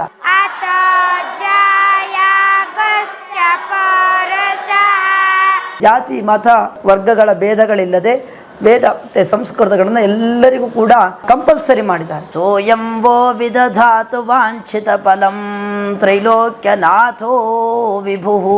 ದೇವನೊಬ್ಬ ನಾಮ ಹಲವು. ವಿಶೇಷವಾಗಿ ಸೈನ್ಸ್ ಎಷ್ಟೇ ಮುಂದುವರೆದ್ರೂ ಕೂಡ ಕೊನೆಯ ಪ್ರಯತ್ನವನ್ನ ದೇವರಿಗೆ ಬಿಡ್ತಾರೆ. ವಿದ್ಯಾ ವಿನಯವನ್ನು ಕೊಡುವಂತಾಗಬೇಕು ಅಂತಾದಾಗ ಆಧ್ಯಾತ್ಮಿಕ ತಳಹದಿ ಬೇಕೇ ಬೇಕು.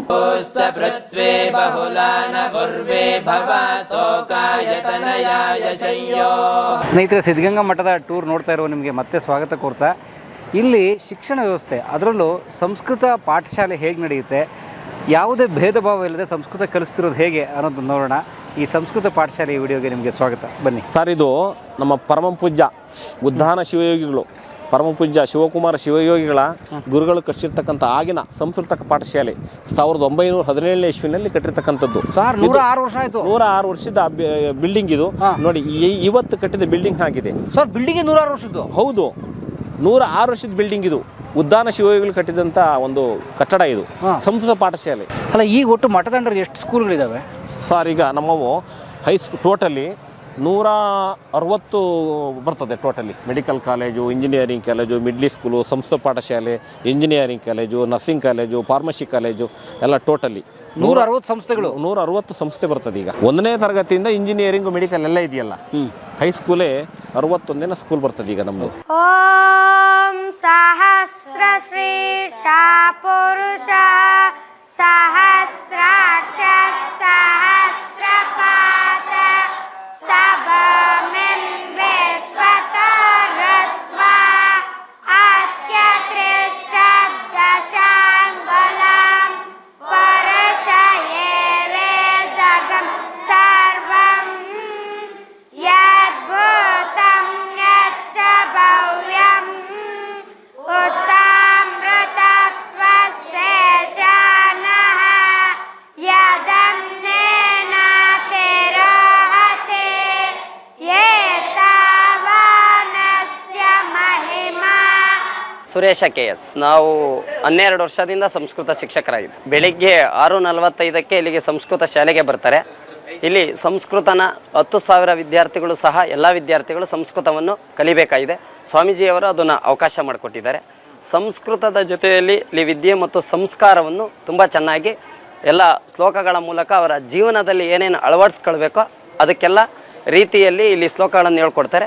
ಶಿಕ್ಷಕರು ತುಂಬ ಚೆನ್ನಾಗಿ ವಿದ್ಯಾರ್ಥಿಗಳ ಮತ್ತು ಸಂಸ್ಕಾರ ಅವರ ಜೀವನದ ಉದ್ಧಾರಕ್ಕೋಸ್ಕರ ಸಂಸ್ಕೃತವನ್ನು ಪಾಠ ಮಾಡ್ತಾರೆ. ಇಲ್ಲಿ 6:45ರಿಂದ 10 ಗಂಟೆಯವರೆಗೂ ಸಂಸ್ಕೃತ ಶಾಲೆ ನಡೆಯುತ್ತೆ. ಇಲ್ಲಿ ಉನ್ನತ ಇದ್ದರು GS ಶಿವರುದ್ರಪ್ಪನವರು, ಅವರು ಇಲ್ಲಿ ಹಳೆ ವಿದ್ಯಾರ್ಥಿಗಳಾಗಿದ್ದರು.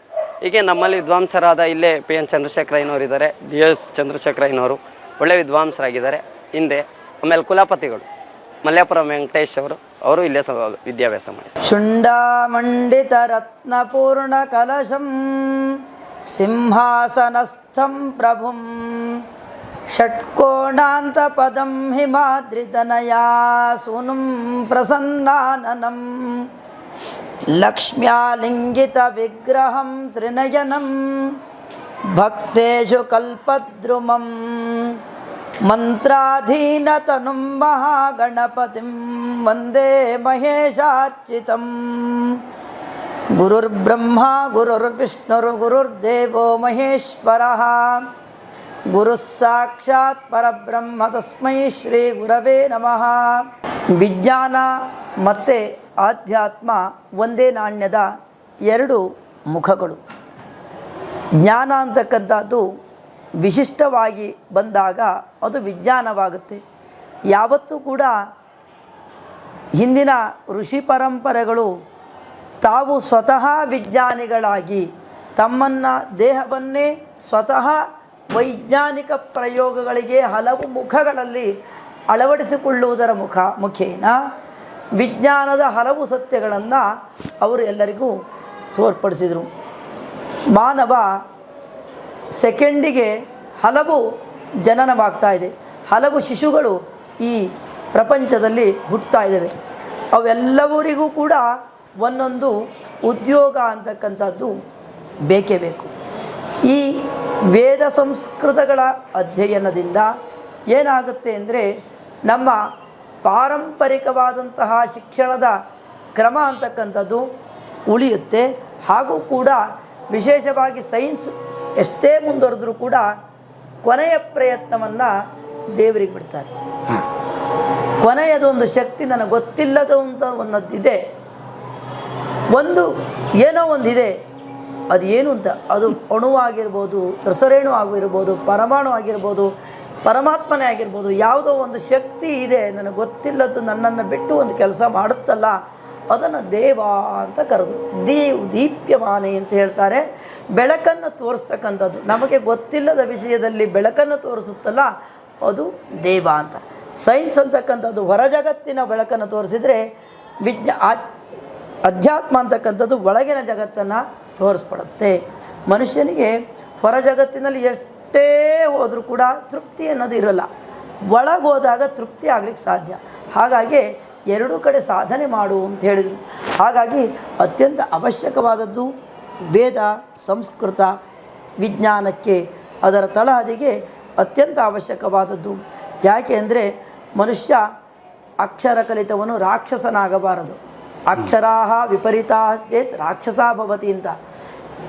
ಎಲ್ಲ ಅಕ್ಷರ ಕಲಿತವರೆಲ್ಲರೂ ಕೂಡ ಅಲ್ಲೇ ಪ್ರತಿಭಟನೆಗಳೆಲ್ಲ ಆಗ್ತಾ ಇರ್ತವೆ. ನನಗದು ಗೊತ್ತಿದೆ ಅಂತಾದಾಗ ರೂಲ್ ಏನು ಅಂತ ಕೇಳಲಿಕ್ಕೆ ಹೋಗ್ತೇವೆ ನಾವು. ನನಗೇನು ಗೊತ್ತು, ಏನೋ ರೂಲ್ಗಳು ಗೊತ್ತಿದ್ದಾಗ ನೀನು ರೂಲ್ ಹೇಳೋನು ಯಾರು ಅಂತ ಕೇಳ್ತೇವೆ. ಹಾಗಾಗಬಾರ್ದು. ವಿದ್ಯಾ ವಿನಯವನ್ನು ಕೊಡುವಂತಾಗಬೇಕು ಅಂತಾದಾಗ ಆಧ್ಯಾತ್ಮಿಕ ತಳಹದಿ ಬೇಕೇ ಬೇಕು. ಹಾಗಾಗಿ ವಿಜ್ಞಾನ ಅಧ್ಯಾತ್ಮವನ್ನು ಎರಡೂ ಕೂಡ ಒಂದೇ ನಾಣ್ಯದಲ್ಲಿ ಅಳವಡಿಸಿಕೊಂಡಾಗ ಮಾತ್ರ ಅವನಿಗೆ ಸಾರ್ಥಕ್ಯ ಉಂಟಾಗುತ್ತೆ.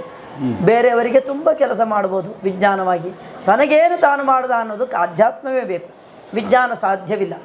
ತನಗಾಗಿ ತಾನು ಏನು ಮಾಡಿಕೊಂಡ ಅಂತ ಮಾಡಿಕೊಂಡಕ್ಕೆ ಆಧ್ಯಾತ್ಮವೇ ಬೇಕು. ವಿಜ್ಞಾನ ಲೋಕಕ್ಕೆ ಬೇಕಾದಷ್ಟು ಕೊಡ್ಬೋದು, ಲೋಕಕ್ಕೆ ಬೇಕಾದಷ್ಟು ಕೊಟ್ಟು ಮುಗಿಸ್ಲಿಕ್ಕೆ ಸಾಧ್ಯವಿಲ್ಲ, ಅದು ಕೊಡ್ತಾನೇ ಇರಬೇಕಾಗತ್ತೆ. ಆದರೆ ತನಗೆ ತಾನು ಏನು ಮಾಡ್ಕೊಳ್ಳೋಕ್ಕಿರ್ತಕ್ಕಂಥದ್ದು ಕೇವಲ 25 ವರ್ಷಗಳು. ಹಾಗಾಗಿ ಎರಡನ್ನೂ ಚೆನ್ನಾಗಿ ಅಳವಡಿಸ್ಕೊಳ್ತೀವಿ. ಈ ಸಿದ್ಧಗಂಗಾ ಸಂಸ್ಥೆಯಲ್ಲಿ ಸುಮಾರು ಒಂದು 10,000 ಮಕ್ಕಳು ಓದ್ತಾರೆ ಅಂತ ಕೇಳಿದ್ದೀವಿ. ಸೊ ಅಷ್ಟು ಮಕ್ಕಳಿಗೂ ಸಂಸ್ಕೃತ ಕಲಿಸ್ತಿದ್ದೀರಿ? ಸಂಸ್ಕೃತ ವಿಶ್ವವಿದ್ಯಾನಿಲಯ ಅಂತ ಇದೆ ಬೆಂಗಳೂರಿನಲ್ಲಿ.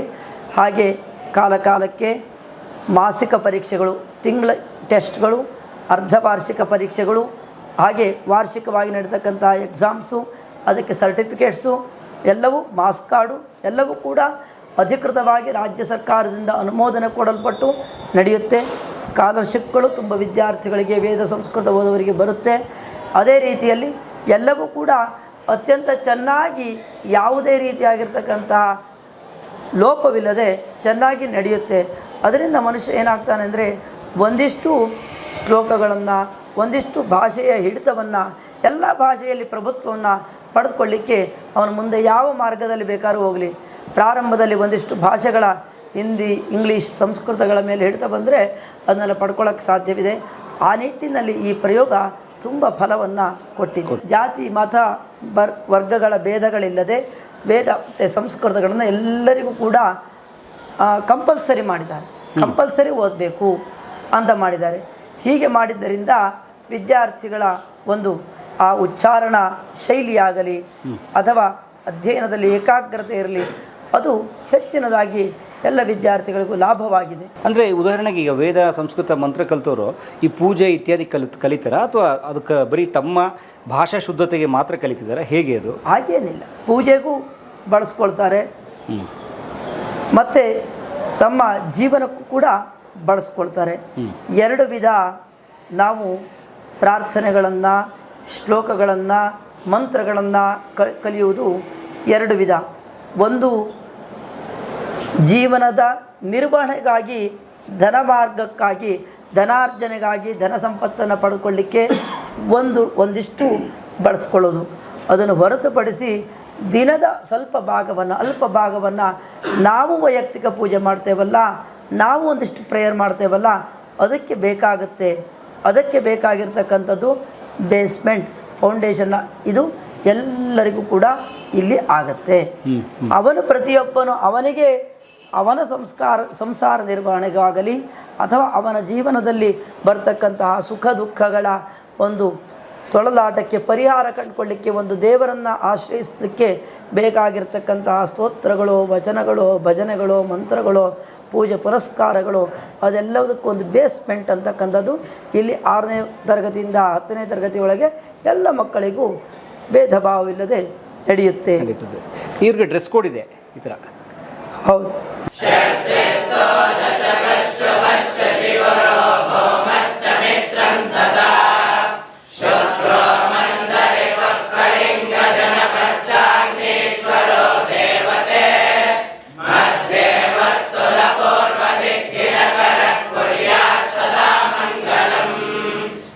ಸತ್ಯೇ ನರಜಸಾ ವರ್ತಮಾನೋ ನಿವೇಶಯನ್ನಮೃತಂ ಮಧ್ಯಂಚ ಹಿರಣ್ಯಯೇನ ಸವಿತಾರತೇನ ದೇವೋ ಯಾತಿ ಭುವನ ವಿಪಶ್ಯನ್ನ ಅಗ್ನಿಂ ಧೋತಂ ವೃಣೀಮಹೇ ಹೋತಾರಂ ವಿಶ್ವವೇದಸಂ ಅಸ್ಯ ಯಜ್ಞಸ್ಯ ಸುಕೃತಂ ಪ್ರಜೃತ್ರಾಯ ಪ್ರಚೇತಸೆ ಮೇಢಷ್ಟಮಾಯ ತವ್ಯಸೆ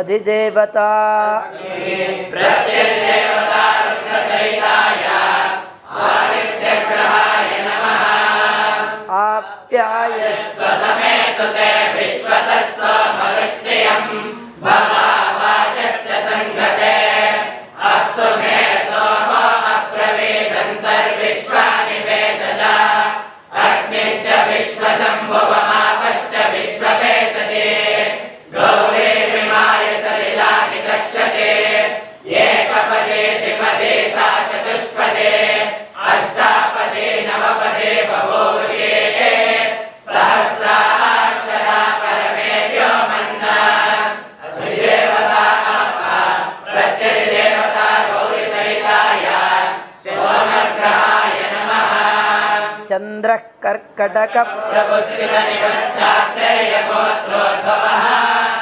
ಆಗ್ನೇಯಶ್ಚತುರಶ್ರವಾರುಣಮುಖಶ್ಚಾಪೋರ್ಯಮಾದೇಶ್ವರಃ ಷಟ್ಸಪ್ತಾಮಿದಶೈಕಶೋಭನಕರೋ ನಾರೇ ಪುದಾರ್ಕಪ್ರಿಯಃ ಸ್ವಾಮೀಯಾಮಿನಿಮಪ್ಪಲಾಶಸವಿಧ ಕುರ್ಯಾತ್ ಸದಾ ಮಂಗಳಂ.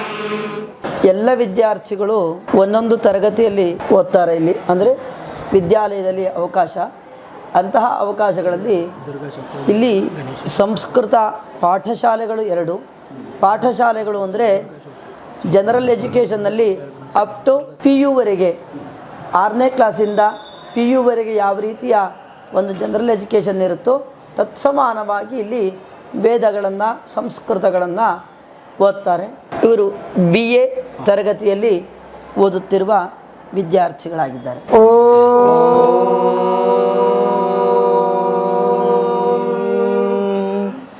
ಜಾತವೇದಸೆ ಸುನವಾಮ ಸೋಮಮರಾತಿ ಯತೋ ನಿದಹಾತಿ ವೇದಃ ಸನಃ ಪರ್ಷದತಿ ದುರ್ಗಾಣಿ ವಿಶ್ವಾನಾವೇವ ಸಿಂಧುಂ ದುರಿತಾತ್ಯಗ್ನಿಃ ತಾಮಗ್ನಿವರ್ಣಾಂ ತಪಸಾ ಜ್ವಲಂತೀಂ ವೈರೋಚನೀಂ ಕರ್ಮಫಲೇಷು ದುಷ್ಟಾಂ ದುರ್ಗಾಂ ದೇವೀಗುಂ ಶರಣಮಹಂ ಪ್ರಪದ್ಯೆ ಸುತರಸಿ ತರಸೇ ನಮಃ ಅಗ್ನೇ ತ್ವಂ ಪಾರಯಾನವ್ಯೋ ಅಸ್ಮಾನ್ ಸ್ವಸ್ತಿಭಿರತಿ ದುರ್ಗಾಣಿ ವಿಶ್ವಾ ಪೂಶ್ಚ ಪೃಥ್ವೀ ಬಹುಲಾನ ಪೂರ್ವೇ ಭವಾತೋಕಾಯತನಯಾಯ ಶಯ್ಯೋಃ ವಿಶ್ವಾನಿ ನೋ ದುರ್ಗಃ ಜಾತವೇದಃ ಸಿಂಧುನ್ನನಾವಾಧುರಿತಾತಿ ಪರ್ಷೇ ಅಗ್ನೇ ಅತ್ರಿವನ್ಮನಸಾ ಗೃಣಾನೋ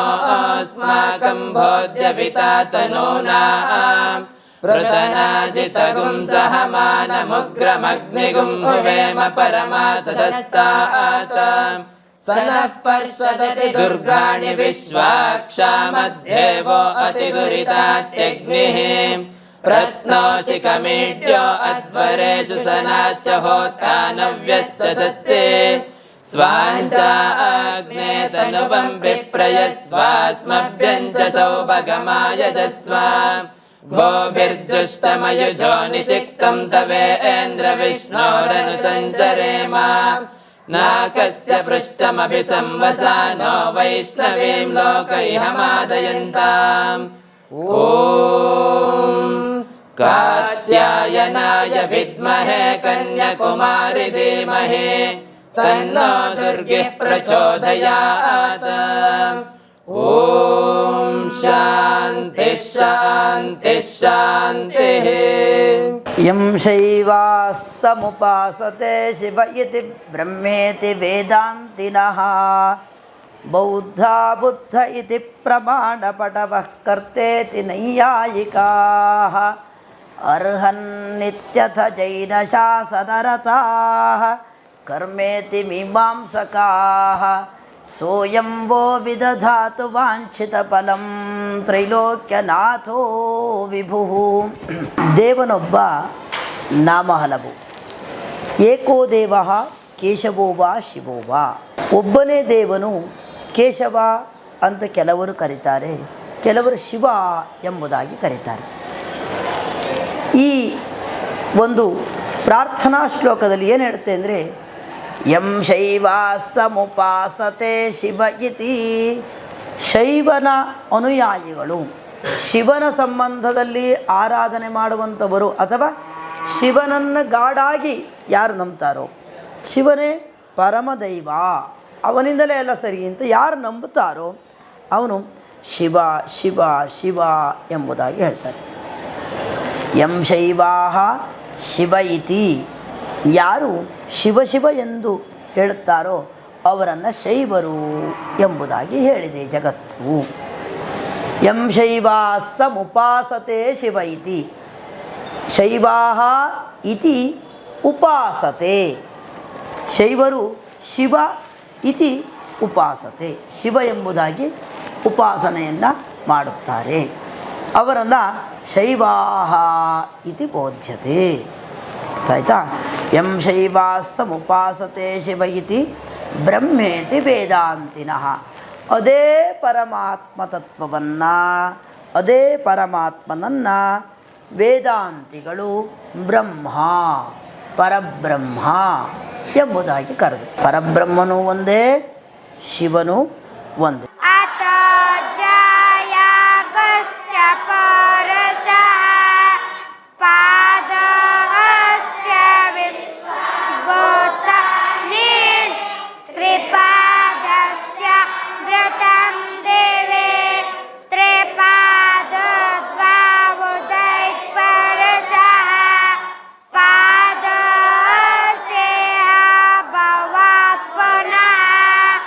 ततो वे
ಸಾಮೂಹಿಕ ಪ್ರಾರ್ಥನೆ ನೋಡಲಿಕ್ಕೆ ಕೆಲವರು ಗಂಟೆಗಟ್ಟಲೆ ಕಾಯ್ದು ಕೂತ್ಕೊಳ್ತಾರೆ. ಅವ್ರು ಅರ್ಕ ಕೊಟ್ಟು ಹಾಕೊಂಡಿರ್ತಾರೆ, ನೀನು ಚೆನ್ನಾಗಿರೋ ಬಟ್ಟೆ ಹಾಕಿರ್ತೀಯ. ಕಾರಣ ಏನಂದರೆ ನಿನ್ನ ತಂದೆ ಬಟ್ಟೆ ಹರಿದಿರುತ್ತೆ, ನಿನ್ನ ಬಟ್ಟೆ ಹರಿದಿರಲ್ಲ ಅಂದರೆ ಅವ್ರ ಶ್ರಮ ಇದೆ ಅಂತ ಮಕ್ಕಳಿಗೆ ತಿಳಿಸ್ತೀವಿ ಸರ್ ಅಲ್ಲಿ. ಎಲ್ಲ ಬಲ್ಲೆದನಯ್ಯ ಕಲ್ಯಾಣ ಬಸವಯ್ಯ, ಎಲ್ಲ ಬಲ್ಲೆದನಯ್ಯ ಕಲ್ಯಾಣ ಬಸವಯ್ಯ, ಸಲ್ಲೆತ್ತೆ ಜನರು ಹಾಡುವರು ಬ್ರಹ್ಮ ಮೊರಾರ ಸುರಾರ್ಚಿತ ಲಿಂಗ.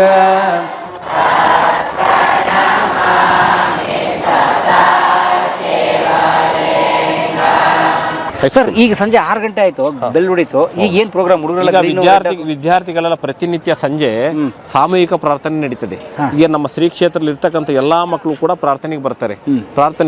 ಈಗ ಪ್ರಾರ್ಥನೆಯನ್ನು ಮಾಡಿಕೊಂಡು ನಂತರ ಪರಮ ಪೂಜ್ಯರು ವೇದಿಕೆಯಲ್ಲಿ ಕೂತ್ಕೊಳ್ತಾರೆ. ವೇದಿಕೆಯಲ್ಲಿ ಪ್ರತಿ ದಿವಸ ಕೆಲವೊಂದು ಹಿತನುಡಿಗಳನ್ನು ಹೇಳ್ತಾರೆ. ನೀವು ಯಾವ ರೀತಿ ಓದಬೇಕು, ಶ್ರೀ ಕ್ಷೇತ್ರದಲ್ಲಿ ಯಾವ ರೀತಿ ಇರಬೇಕು, ಯಾವ ರೀತಿ ಸ್ವಚ್ಛವಾಗಿರಬೇಕು, ವಿದ್ಯಾಭ್ಯಾಸವನ್ನು ಮಾಡಬೇಕು, ಎಷ್ಟೊತ್ತಿಗೆ ಹೇಳ್ಬೇಕು, ಆರೋಗ್ಯ ಯಾವ ರೀತಿ ಕಾಪಾಡ್ಕೊಳ್ಬೇಕು ಅಂತ ಎಲ್ಲ ಹೇಳ್ತಾರೆ. ಹಿತನುಡಿಗಳನ್ನು ಹೇಳ್ತಾರೆ, ಬುದ್ಧಿ ಹೇಳ್ತಾರೆ. ಮತ್ತು ಅದನ್ನೆಲ್ಲ ಪ್ರೇಯರ್ ಆದ ತಕ್ಷಣ ಅವರು ಊಟ ಮಾಡಿಕೊಂಡು ರೂಮ್ಗೆ ಹೋಗ್ತಾರೆ. ಆಮೇಲೆ ವಿದ್ಯಾಭ್ಯಾಸವನ್ನು ಪ್ರತಿನಿತ್ಯದಂತೆ ಓದಲಿಕ್ಕೆ ಶುರು ಮಾಡ್ತಾರೆ. ಇದು ಸಾಮೂಹಿಕ ಪ್ರಾರ್ಥನೆ ನೋಡಲಿಕ್ಕೆ ಕೆಲವರು ಸಮಯವನ್ನು ಗಂಟೆಗಟ್ಟಲೆ ಕಾಯ್ದು ಕೂತ್ಕೊಳ್ತಾರೆ. ಈ ಸಮಯವನ್ನು ನೋಡಲಿಕ್ಕೆ, ಪ್ರಾರ್ಥನೆಯನ್ನು ನೋಡಲಿಕ್ಕೆ. Very nice. ಸೊ ಈಗ ಸ್ಟಾರ್ಟ್ ಆಗುತ್ತೆ. ಈಗ 6 ಗಂಟೆಗೆ, ಈಗ 6 ಗಂಟೆ 6 ಕಾಲಿಗೆ ಸ್ಟಾರ್ಟ್, 6:15 ಶುರುವಾಗ್ತದೆ. ಬಂದೆಲ್ಲ ಲೈನಿಗೆ ಕೂತ್ಕೊಳ್ತಾರೆ. ಪರಮ ಪೂಜ್ಯರ ಅಷ್ಟೊತ್ತಿಗೆ ಗೋಶಾಲೆಯಿಂದ ಅಷ್ಟೊತ್ತಿಗೆ ಬಂದ್ರಲ್ಲ, ಗೋಶಾಲೆ ಮತ್ತು ಬಿಲೋವನ್ನು ಅಷ್ಟೊತ್ತಿಗೆ ಬಂದು ಕೂತ್ಕೊಳ್ತಾರೆ. ಎಲ್ಲವೂ ಶುರುವಾಗ್ತದೆ ಅಷ್ಟೊತ್ತಿಗೆ.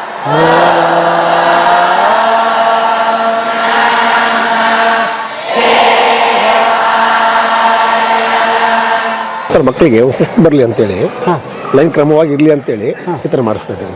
ಅಂದರೆ ಏನಂದ್ರೆ ಯಾಕೆ ಹಿಂಗೆ ಮಾಡಿದ್ರೆ ಏನು ಉಪಯೋಗ ಅಂತ? ಅಂದರೆ ಬೆನ್ನು ನೇರವಾಗಿ ಕೂತ್ಕೊಳ್ಳೋದ್ರಿಂದ ಮಕ್ಕಳಿಗೆ ಹೈಟ್ ಬೆಳವಣಿಗೆ ಆಗುತ್ತೆ ಚೆನ್ನಾಗಿ. ಓಕೆ ಅಲ್ವಾ? ಬೆಳವಣಿಗೆ ಆಗೋ ಪರ್ಪಸಲ್ಲಿ ಮಕ್ಕಳಿಗೆ ಅದಾದಮೇಲೆ ನೀವು ಶಿಸ್ತು ಬರುತ್ತೆ. ಇಲ್ಲಿ ಶಿಸ್ತು ಬರುತ್ತೆ, ಬೆನ್ನು ಬೇಗ ಹೈಟ್ ಆಗೋದ್ರಿಂದ ಒಳ್ಳೆ ಆ ಥರ. ಹೌದು, ಸ್ಟ್ರಾಂಗ್ ಆಗಿರ್ತಾರೆ. ಹೆಂಗೆ ಆರ್ಮಿ ಥರ ಕಂಡು ಬರ್ತಾರೆ ಮಕ್ಕಳು. ಸೂಪರ್, ನೋಡೋಕ್ಕೆ ಚೆನ್ನಾಗಿ ಕಾಣ್ತಾರೆ ನೋಡಿ. ಈಗ ಹೌದು ಅಲ್ವಾ? ಭಾಳ ಶಿಸ್ತಾಗಿ ಕಾಣ್ತಾರೆ. ಈಗ ನೋಡಿ ಒಂದು ರೈಟ್ ಮಾಡಿಸ್ತೀವಿ.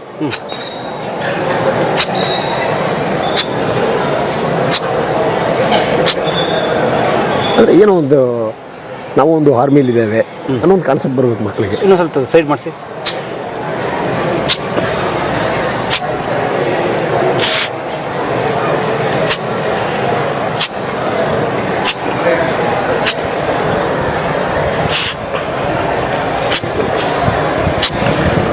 ಈಗ ಒಂಥರ ಏನೋ ಒಂದು ಆರ್ಮಿ ಪಡೆ ಥರ ಗತ್ತಲ್ಲಿ ಕೂತ್ಕೋತಾರೆ. Ready for war. Yes, very nice. ನೀವು ಇಲ್ಲಿ ಹಳೆ ವಿದ್ಯಾರ್ಥಿ ಸರ್? ಹೌದು, 6th ಸ್ಟ್ಯಾಂಡರ್ಡಿಂದ ಇಲ್ಲೇ ಓದ್ತಾ ಇರೋದು. ಈಗೇನು ಓದ್ತೀರಿ ಸರ್? ಈಗ ವಾರ್ಡನ್ ಸೇಮ್ ಮಟ್ಟಕ್ಕೆ ವಾರ್ಡನ್ ಸರ್. ಹೌದು. ಸೊ ಇವರೆಲ್ಲ ಹಾಸ್ಟೆಲ್ ನೋಡ್ಕೊಳ್ಳೋದು ನೀವು? ಹೌದು ಸರ್. ಸೊ ಎಷ್ಟು ಜನಕ್ಕೆ ಒಂದೊಂದು ಹಾಸ್ಟೆಲು, ಒಂದೊಂದು ರೂಮು? ಸರ್ ಒಂದು 8 ಜನಕ್ಕೆ ಒಂದು ರೂಮ್. 8 ಜನಕ್ಕೆ? ಹೌದು. ಓಕೆ. ಸೊ ಹೇಗೆ ಸೈಲೆಂಟಾಗಿ ಇರ್ತಾರಾ, ಗಲಾಟೆ ಮಾಡ್ತಾರಾ, ಹೇಗೆ? ಸ್ವಲ್ಪ ಊರ ಕಡೆಯಿಂದ ಬರಬೇಕಾದ್ರೆ ತೀಟೇನೆ, ಸ್ವಲ್ಪ ಮಟ್ಟಕ್ಕೆ ಬಂದಾದಮೇಲೆ ಅಡ್ಜಸ್ಟ್ ಮಾಡಿಕೊಂಡು ನಿಧಾನವಾಗಿ ಕಲಿತಾ ಹೋಗ್ತಾರೆ ಸರ್ ಮಕ್ಕಳು. ಒಮ್ಮೆ ಯಾರು ಕಲಿಯೋಕ್ಕೆ ಹೋಗಲ್ಲ, ನಿಧಾನವಾಗಿ ಕಲಿತಾ ಹೋಗ್ತಾರೆ ಅಷ್ಟೇ. ಸ್ಟಾರ್ಟಿಂಗ್ ಬಂದಾಗ ಸ್ವಲ್ಪ ಜಾಸ್ತಿ ತೀಟೆ ಇರ್ತಾರೆ ಮಕ್ಕಳು. ಅದಾದಮೇಲೆ ಸ್ವಲ್ಪ ಪಳಸ್ಬಿಟ್ಟು ಸ್ವಾಮಿಗಳು ಭಾಷಣ ಮಾಡ್ತಾರೆ. ದಿನಲ್ಲಿ ಭಾಷಣದಿಂದ ಅಲ್ಲಿ ಎಲ್ಲ ಪ್ರೇಯರ್ ಹೇಳ್ಕೊಡ್ತಾರೆ, ಪ್ರಾರ್ಥನೆ ಹೇಳ್ಕೊಡ್ತಾರೆ. ಪ್ರಾರ್ಥನೆಯಿಂದ ಮಕ್ಕಳ ಮನಸ್ಸಲ್ಲಿ ಏನೋ ಬದಲಾವಣೆ ಆಗುತ್ತೆ. ಅಲ್ಲಿ ಬದಲಾವಣೆ ಆದಮೇಲೆ ಮಕ್ಕಳು ಸರಿ ಹೊಂತಾರೆ ಸರ್ ಅಲ್ಲಿ. ಸೊ ಈ ಮಕ್ಕಳು ಬಂದು ಅಪ್ಪ ಅಮ್ಮನ ಬಿಟ್ಟು ಅಳೋದು, ಅಥವಾ ಒಂಥರ ಡಿಪ್ರೆಷನ್, ಖಿನ್ನತೆ, ಒಂಥರ ಮಿಸ್ ಮಾಡ್ಕೊಳ್ಳೋದು, ಇದೆಲ್ಲ ಮಾಡ್ತಾರೆ? ಇದೆ ಸರ್. ಕೆಲವೊಂದು ಮಕ್ಕಳಲ್ಲಿ ಭಾಳಷ್ಟು ಇದೆ. ನನ್ನ ತಂದೆ ತಾಯಿ ಬಿಟ್ಟು ಭಾಳಷ್ಟು ಸಫರ್ ಆಗ್ತಾರೆ ಮಕ್ಕಳು. ತಂದೆ ತಾಯಿಗಳನ್ನ ಬಿಟ್ಟು ಭಾಳಷ್ಟು ಮಕ್ಕಳು ಸಫರ್ ಆಗ್ತಾ ಇರ್ತಾರೆ. ನನ್ನ ತಂದೆ ತಾಯಿ ಜೊತೆ ಇದ್ದರೆ ಬೆಟ್ರು ಅಂತೇಳಿ ಸ್ವಾಮಿಗಳು ಪ್ರತಿನಿತ್ಯ ಹೇಳ್ತಾರೆ. ಇನ್ನು ಈ ವಯಸ್ಸಲ್ಲಿ ತಂದೆ ತಾಯಿನ ಮತ್ತು ಸುಖವನ್ನು ಬಯಸ್ತಾ ಹೋದರೆ ಈ ಒಂದು ವಿದ್ಯಾರ್ಥಿ ಜೀವನವನ್ನು ಸಕ್ಸಸ್ ಮಾಡೋಕ್ಕೆ ಸಾಧ್ಯ ಆಗಲ್ಲ ಇಲ್ಲಿ, ಅಲ್ವಾ? ನಿನ್ನ ಗುರಿ ಏನಿರಬೇಕು ಎಜುಕೇಷನ್ ಕಡೆ ಮಾತ್ರ. ವಿದ್ಯೆ ನಿಂದು ಆಗಿಸ್ಕೊಂಡ್ರೆ, ಎಜುಕೇಷನ್ ನಿನ್ನ ಇದು ಮಾಡಿಕೊಂಡ್ರೆ ಬೇಗ ಸಕ್ಸಸ್ ಆಗ್ತೀಯ. ನಿಮ್ಮ ತಂದೆ ತಾಯಿ ಸಾಕು ಒಂದು ಎಲಿಜಿಬಲ್ ಬರುತ್ತೆ ನಿಮಗೆ, ಸಮಾಜವನ್ನು ಕಟ್ಬೋದು ನೀವು ಅಂತೇಳಿ ಸ್ವಾಮಿ ಪ್ರತಿನಿತ್ಯ ಹೇಳ್ತಾ ಇರ್ತಾರೆ ನಮಗೆ, ಅಲ್ವಾ? ಅದು ನೋಡಿ ಕಲಿತು ಇಂಪ್ರೆಸ್ ಆಗ್ತಾರೆ ಮಕ್ಕಳು. ಏನೇ ಸಮಸ್ಯೆ ಬಂದರೂ ಕೂಡ ಸ್ವಾಮಿಗಳು ಭಾಷಣದಿಂದ, ಒಂದು ಪ್ರಾರ್ಥನೆಯಿಂದ ಅದು ಸರಿ ಹೊಂದುತ್ತೆ ಸರ್. ದಿನ ಕಳೆದಂತೆ ಸರಿ ಹೊಂದ್ತಾ ಇರುತ್ತೆ ಅದು. ಅಡ್ಜಸ್ಟ್ ಆಗ್ತಾರೆ. ಹೌದು ಸರ್. ಹೌದು. ಈ ಥರ ಉದಾಹರಣೆಗೆ ಮಾತು ಕೇಳಿಲ್ಲ ಅಂದರೆ ಸ್ವಲ್ಪ ದಂಡಂ ದಶಗುಣ ಮೇಲೆ ಇದೆಯಾ? ಸ್ವಲ್ಪ ಮಕ್ಕಳಿಗೆ ಇಲ್ಲ ಅಂದರೆ ಆಗಲ್ಲ ಸರ್. ಸ್ವಲ್ಪ ಏನೋ ಹಾಗೆ ಬಿಸಿ ಮಾಡ್ತಾರೆ. ಜಾಸ್ತಿ ಹೊಡೆಯೋದಕ್ಕಿಂತ ಮಾತಲ್ಲಿ ಹೇಳ್ತಾ ಹೋಗ್ತಾರೆ ಮಕ್ಕಳಿಗೆ.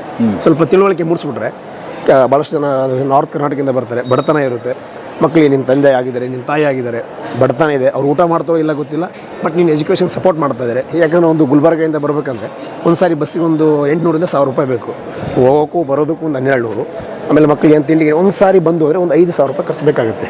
ಹೌದು, ಬಂದು ಅವ್ರ ಬಟ್ಟೆ ಬೇಕು, ಚಪ್ಪಲಿ ಬೇಕು, ಎಲ್ಲ ಕೊಡಿಸ್ತಾ ಹೋಗ್ತಾರೆ. ಅದನ್ನು ಸ್ವಲ್ಪ ಎಕ್ಸ್ಪ್ಲೈನ್ ಮಾಡಿದ್ರೆ ನಿನ್ನ ತಂದೆ ತಾಯಿ ಯಾವ ಕಡೆಯಿಂದ ಬಂದಿದ್ದಾರೆ, ಆ ದುಡ್ಡು ಹೇಗೆ ತಂದಿದ್ದಾರೆ ಅಂತ ನಾವು ಹೇಳಿದ್ದೇ ಆದರೆ ಮಕ್ಕಳು ಆಟೋಮೆಟಿಕ್ ಬದಲಾಗ್ತದೆ, ಮನಸ್ಸಿಗೆ ಹೋಗುತ್ತೆ ಹೋಗುತ್ತೆ ಸರ್.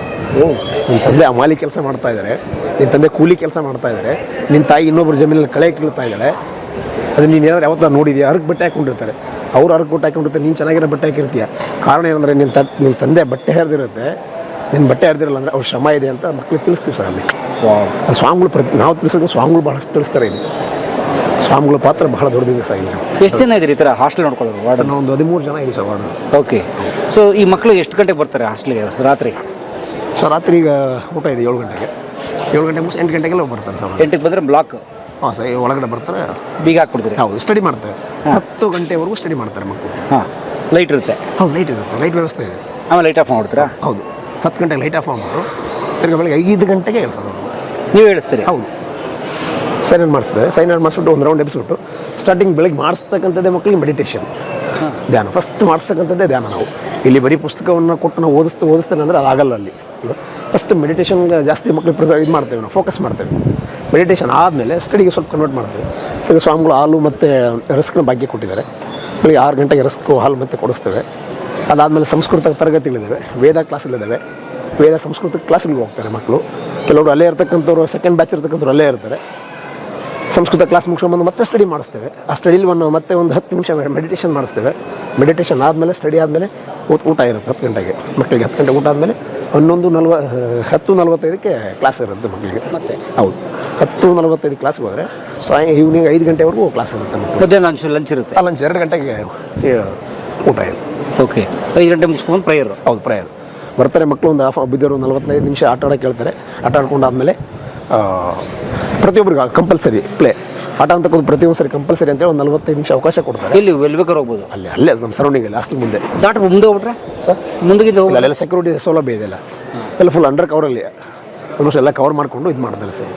ಹೌದೌದು. ಸೊ ಇಲ್ಲಿ ಶಿಸ್ತು ತಪ್ಪೋಕ್ಕೆ, ದಾರಿ ತಪ್ಪೋಕ್ಕೆ ಅವಕಾಶನೇ ಇಲ್ಲ? ಇಲ್ಲ, 99% ಇಲ್ಲ, ಎಲ್ಲ 1% ಮಕ್ಕಳು, ಕೆಲವೊಬ್ರು ಯಾರೋ ಒಬ್ಬರು, ಸಾಧ್ಯವೇ ಇಲ್ಲ. ಸೊ ನೀವು ಇದೇ ಥರ ಬಂದು ಕೂತ್ಕೋತಾ ಇದ್ರಿ? 6th ಸ್ಟ್ಯಾಂಡರ್ಡಿಂದ ನಾವು ಇಲ್ಲೇ ಕಲ್ತಿಲ್ಲ ಸರ್. ಯಾವರು? ಚೆನ್ನಾಗಿ ಬಳ್ಳಾರಿಯವರು. ನೈಸ್. ಇವಾಗಲಿ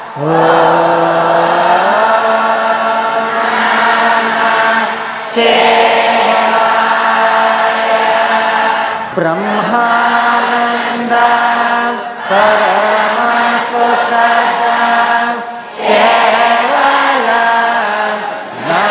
ಜ್ಞಾನಮೂರ್ತಿ ದ್ವಂದ್ವಾತೀತ ಗಗನ ಸದೃಶ ತತ್ವಮಸ್ಯಾದಿ ಲಕ್ಷ್ಯ ಏಕಾನ್ಯತ್ಯ ವಿಮಲಮಚಲ ಸರ್ವೇ ಸಾಕ್ಷೀಭೂತ ಭಾವಾತೀತ ತ್ರಿಗುಣರಹಿತ ಸದ್ಗುರು ತನ್ನಮಾಮಿ ಪರಾನಂದ ಚಕ್ರಪ ಹೃತ್ಯಾನ ದೀಪ ನಿರಾಧಾರ ನಿರ್ಲೇಪ ಸತ್ಯ ಸ್ವರೂಪ ಪರಂ ಧಾಮ ನಿಷ್ಕಾಮ ಲೋಕ ವಿರಾಮ ನಿರಾಕಾರ ಸಾಕಾರ ಮಾಂ ಪಾಹಿ ಪಾಹಿ ಸದಾ ಜ್ಞಾನ ಸಿಂಧು ತ್ರೈಲೋಕ್ಯಾಪ್ತ ಬಂಧ ಚಿದಾಕಾಶ ಮಧ್ಯ ತದೇತ್ಯ ಬಿಂದ ಬುಧೇಂದ್ರಾದಿ ಸಂಸ್ತತ್ಯ ಆತ್ಮೇಶನಮ ಪದಂ ಭಜನಂ ಭೀರ್ಪೆ ಮಾಂ ಪಾಹಿ ಪಾಹಿ ಹರೆ ಬ್ರಹ್ಮ ಹರಸ್ತತ್ಯ ಇಂದ್ರಾದೇಶರ್ಯ ಪರಬ್ರಹ್ಮ ಬ್ರಹ್ಮ ನಿತ್ಯಾತ್ಮ ನಿರ್ದ್ವಂದ್ವ ನಿತ್ಯ ಸ್ವರಪಾನ ಸಂಧಾನ ಬಾಧಾರ್ಯವರ್ಯ ಸ್ಮರೆ ನಿತ್ಯ ಚಿನ್ಮಾತ್ರ ಮಾಂ ಪಾಹಿ ಪಾಹಿ ಬ್ರಹ್ಮ ಮುರಾರೆ ಸುರಾರ್ಚಿತ ಲಿಂಗ ನಿರ್ಮಲ ಭಾಸಿತ ಶೋಭಿತ ಲಿಂಗ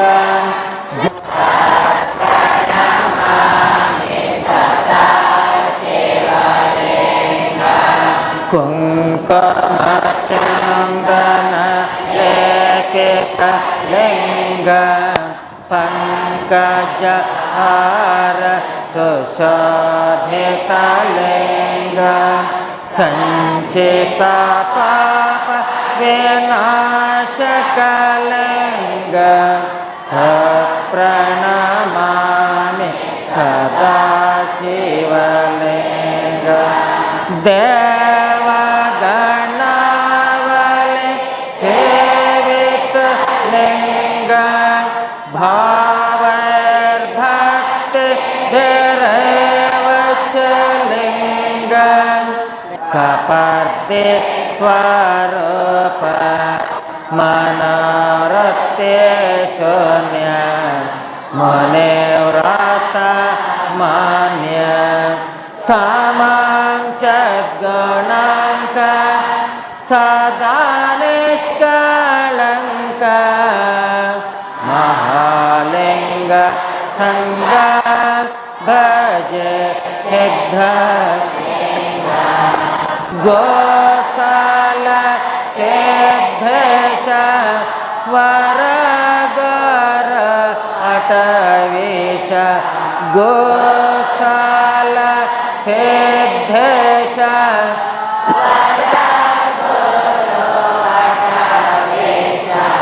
ಉದ್ದಾನ ಗರವರನ ಕರನಾಡ ಪುಣ್ಯಾವೆ ಭರತ ಭೂಮಿಯ ಭಾಗ್ಯ ಪರತತ್ವ ಬೆಳೆಯಾನೆ ಬೆಳೆದನ್ನೇರ ಶನದಾನೆ ಯಾಂತಂಬ ಎರಡೆತ್ತಗಳ ಹೊಡಿ ವಿಮಾಲ ಮಾನಸವ ನೇಗಿಲಾನ ಮಾಡಿ ಶರೀರವೆಂತೆಂಬವ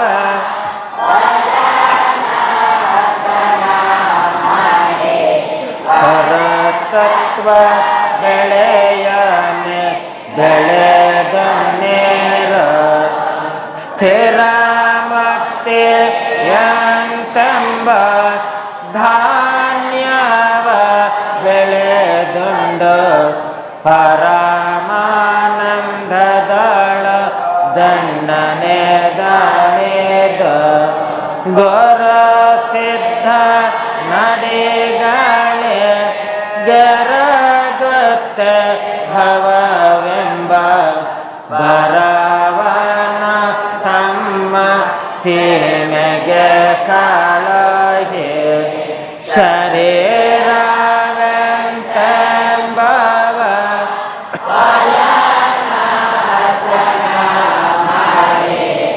ಪರತತ್ವ ಬೆಳೆಯನೆ ಬೆಳೆದನ್ನೇರ ಪರತತ್ವ ಬೆಳೆಯನೆ ಬೆಳೆದನ್ನೇರ ಎಲ್ಲ ಬಲ್ಲೆಗನಯ್ಯ ಕಲ್ಯಾಣ ಬಸವಯ್ಯ ಎಲ್ಲ ಬಲ್ಲೆದನಯ್ಯ ಕಲ್ಯಾಣ ಬಸವಯ್ಯ ಚಲ್ಲೆದನ ತಂದ ಶಿವ ಬೆಳಕ ಚಲ್ಲೆದನ ತಂದ ಶಿವ ಬೆಳಕ ನಾಡೊಳಗೆ ಚಲ್ಲೆದನ ತಂದ ಶಿವ ಬೆಳಕ ನಾಡೊಳಗೆ ಸೊಲ್ಲೆತ್ತೆ ಜನರು ಹಾಡುವರು ಸೊಲ್ಲೆತ್ತೆ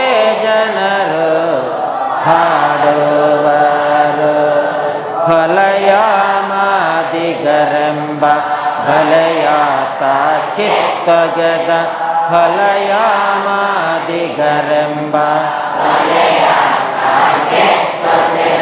ಭಲರೇ ಬಸವಯ್ಯ ಬಸವರಸ ಭಲರೇ ಬಸವಯ್ಯ ಬಸವರಸ ನಿರ್ಣಸರ ಭಲರೇ ಬಸವಯ್ಯ ಬಸವರಸ ನಿರ್ಣಸರ ನೆಲೆಯಾತ ನಿತ್ಯ ಜನಪದಕ್ಕೆ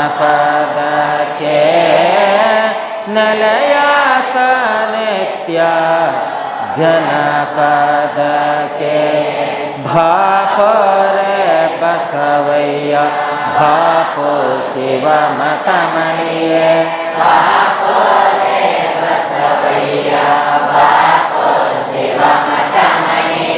ಭಾಪೋ ನಿನ್ನ ಸರ ಅಮರಾತ ಭಾಪೋ ನಿನ್ನ ಸರ ಅಮರಾತ ಜಗದೊಳಗೆ ಭಾಪೋ ನಿನ್ನ ಸರ ಅಮರಾತ ಜಗದೊಳಗೆ ಭಾಪ ನಿನಗಾರು ಸರಿಯಂತ ಸಾತೇಶಯದ ನಿರಪಾದಿಕ ನಿರ್ಮಲ ಜಾತಿ ಬೆಳಗುತ್ತಿದೆ ಜಾತಿ ಬೆಳಗುತ್ತಿದೆ ಶಿವ ಧರ್ಮ ನಾಳ ವೆಂತೆಂಬ ಕಂಬದ ಮೇಲೆ ಸವೇವ ಕಾರುದಯಾಬ್ಜ ಪ್ರಣತೆಯಳ ಸವೆಯಾದ ಸದ್ಭಕ್ತಿ ರಸತೈಲ ತೇವೇದ ಪ್ರವೇ ಮಾಲಾ ಕಳೆಯಂಬ ಭಕ್ತಿ ಬೇಡಿದು ದಿವ್ಯ ಜಾತಿ ಬೆಳಗುತ್ತಿದೆ ನಿರ್ಮಲ ಪಾರಂ ಜಾತಿ ಬೆಳಗುತ್ತಿದೆ ಮುಸಕಿದ್ದ ವಿಷಯ ಪತಂಗ ಬಿದ್ದರಳೆ ತಾಮಸ ಬದ್ಧೆಯಂಬ ಕತ್ತಲೆಯಾಳಿಯೇ ಮಸಗೆ ಸಜ್ಞಾನ ವೆಂಕೆಂಬ ಮಹಾಪ್ರಭೆ ಪಸರೆ ಸೇಮಾಯ ಕಾಳಿಕೆ ಪರ್ದದನೋಪಮ ಜಾತಿ ಬೆಳಗುತ್ತಿದೆ ನಿರ್ಮಲ ಪಾರಂ ಜಾತಿ ಬೆಳಗುತ್ತಿದೆ ಪ್ರಣವ ಪಾರದ ಗುಣಮಾರ ಮಟ್ಟದ ಗಣನಗತೀತಾರ್ಥ ವೆನೆ ತರುವ ಅಣ ಮಾತ್ರ ಚಲನೆಯಲ್ಲದ ಮೋಕ್ಷ ಚಿಂತಾಮಣಿ ಯನೆ ಸ್ವವ ಶಂಭಲಿಂಗವೇ ತಾನದ ಜಾತಿ ಬೆಳಗುತ್ತಿದೆ ನಿರ್ಮಲ ಪಾರಂ ಜಾತಿ ಬೆಳಗುತ್ತಿದೆ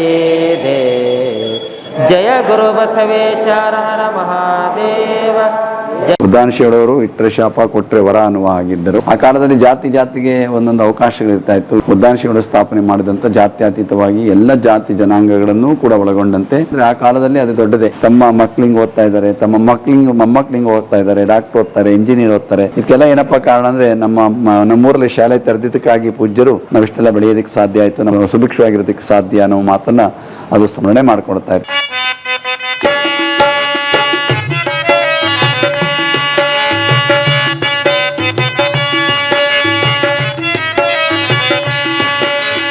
ಸುಮಾರು 600 ವರ್ಷದ ಹಿಂದಿನ ಮಠ.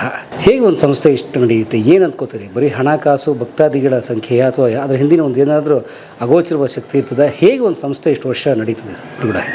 ಇದು ಅನೇಕ ಶಿವಯೋಗಳ ತಪ ಅನುಷ್ಠಾನ ಮಾಡಿರುವಂಥ ಒಂದು ಕ್ಷೇತ್ರ. ಇದು ಯಡೂರಿನ ಸಿದ್ಧಲಿಂಗೇಶ್ವರರು ಬಹಳ ವರ್ಷಗಳ ಕಾಲ ಇಲ್ಲಿ ತಪಸ್ಸು ಮಾಡಿ ಈ ಒಂದು ಪವಿತ್ರ ಕ್ಷೇತ್ರವನ್ನು ಹಾಕಿಸಿದ್ದಾರೆ.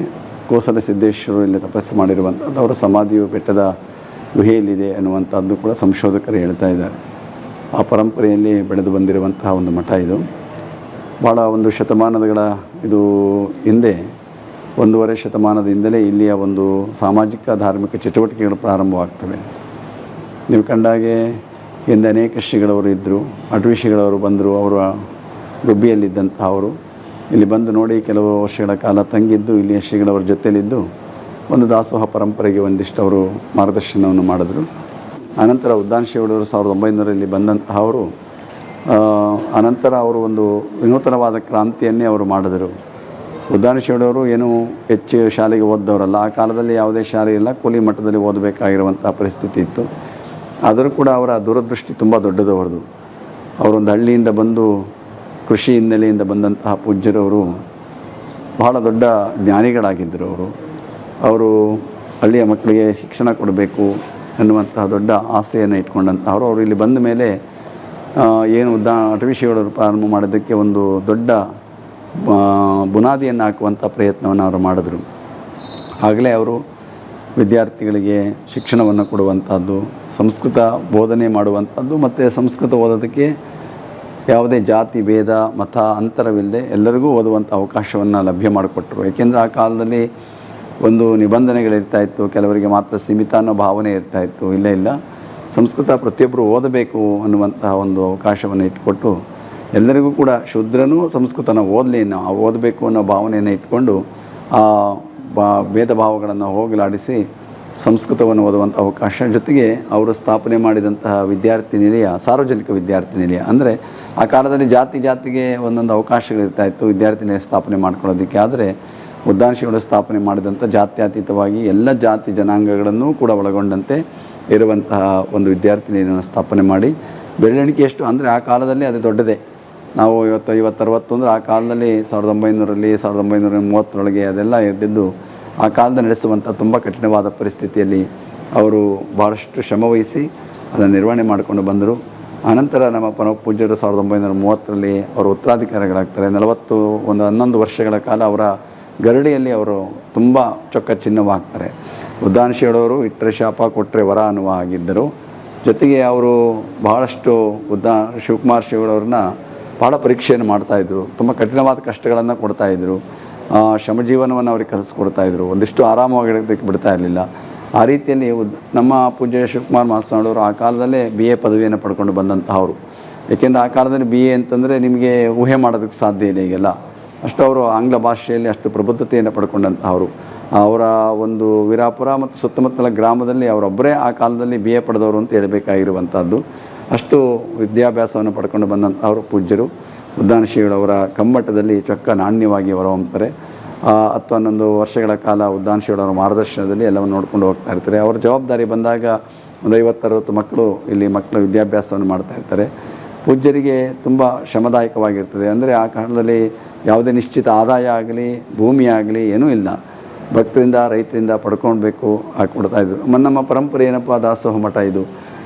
ಸುತ್ತಮುತ್ತಲ ಜನ, ರೈತರು, ಹಳ್ಳಿಗಳ ಜನ ಈ ಭಾಗದಲ್ಲಿ ಮತ್ತು ನಮ್ಮ ಕೊರಟಗೆರೆ, ಮಧುಗಿರಿ, ಈ ಕಡೆ ಸಿರಾ, ಈ ಕಡೆ ಗುಬ್ಬಿ, ಆ ಕಡೆ ಮತ್ತು ಈ ಕಡೆ ಮಾಗಡಿ ತಾಲೂಕು, ನೆಲಮಂಗಲ, ಈ ಭಾಗದಿಂದ ಎಲ್ಲ ಭಾಳ ಹಿಂದಿನಿಂದಲೂ ಕೂಡ ಒಂದು ಪದ್ಧತಿಯನ್ನು ಇಟ್ಕೊಂಡಿದ್ದಾರೆ. ಅವರೇನೇ ಬೆಳೀಲಿ, ಏನೇ ಒಂಚೂರು ಬೆಳೆದರೂ ಕೂಡ ಮಠಕ್ಕೊಂದು ಸ್ವಲ್ಪ ಭಾಗ ಕೊಡಬೇಕು. ಮತ್ತು ಮಂಡ್ಯ ಭಾಗದಲ್ಲೂ ಕೂಡ ಆ ಕಾಲದಲ್ಲೇ ತುಂಬ ಜನಗಳು ಇಲ್ಲಿ ನಡ್ಕೊಳ್ತಾಯಿದ್ರು. ಅವರೆಲ್ಲರ ಒಂದು ಸಹಕಾರ ಮತ್ತು ದಾಸೋಹಂ ಭಾವನೆಯಿಂದ ಅದು ನಡ್ಕೊಂಡು ಬರ್ತಾಯಿತ್ತು. ಅದರಿಂದ ಉದ್ದಾನ ಶ್ರೀಗಳವರು ರೂಪ ಕೊಟ್ಟ ಮೇಲೆ ನಮ್ಮ ಶಿವಕುಮಾರ ಮಹಾಸ್ವಾಮಿಗಳವರು ವಿದ್ಯಾರ್ಥಿಗಳ ಸಂಖ್ಯೆನೂ ಜಾಸ್ತಿ ಆಗ್ತಾಯಿತ್ತು.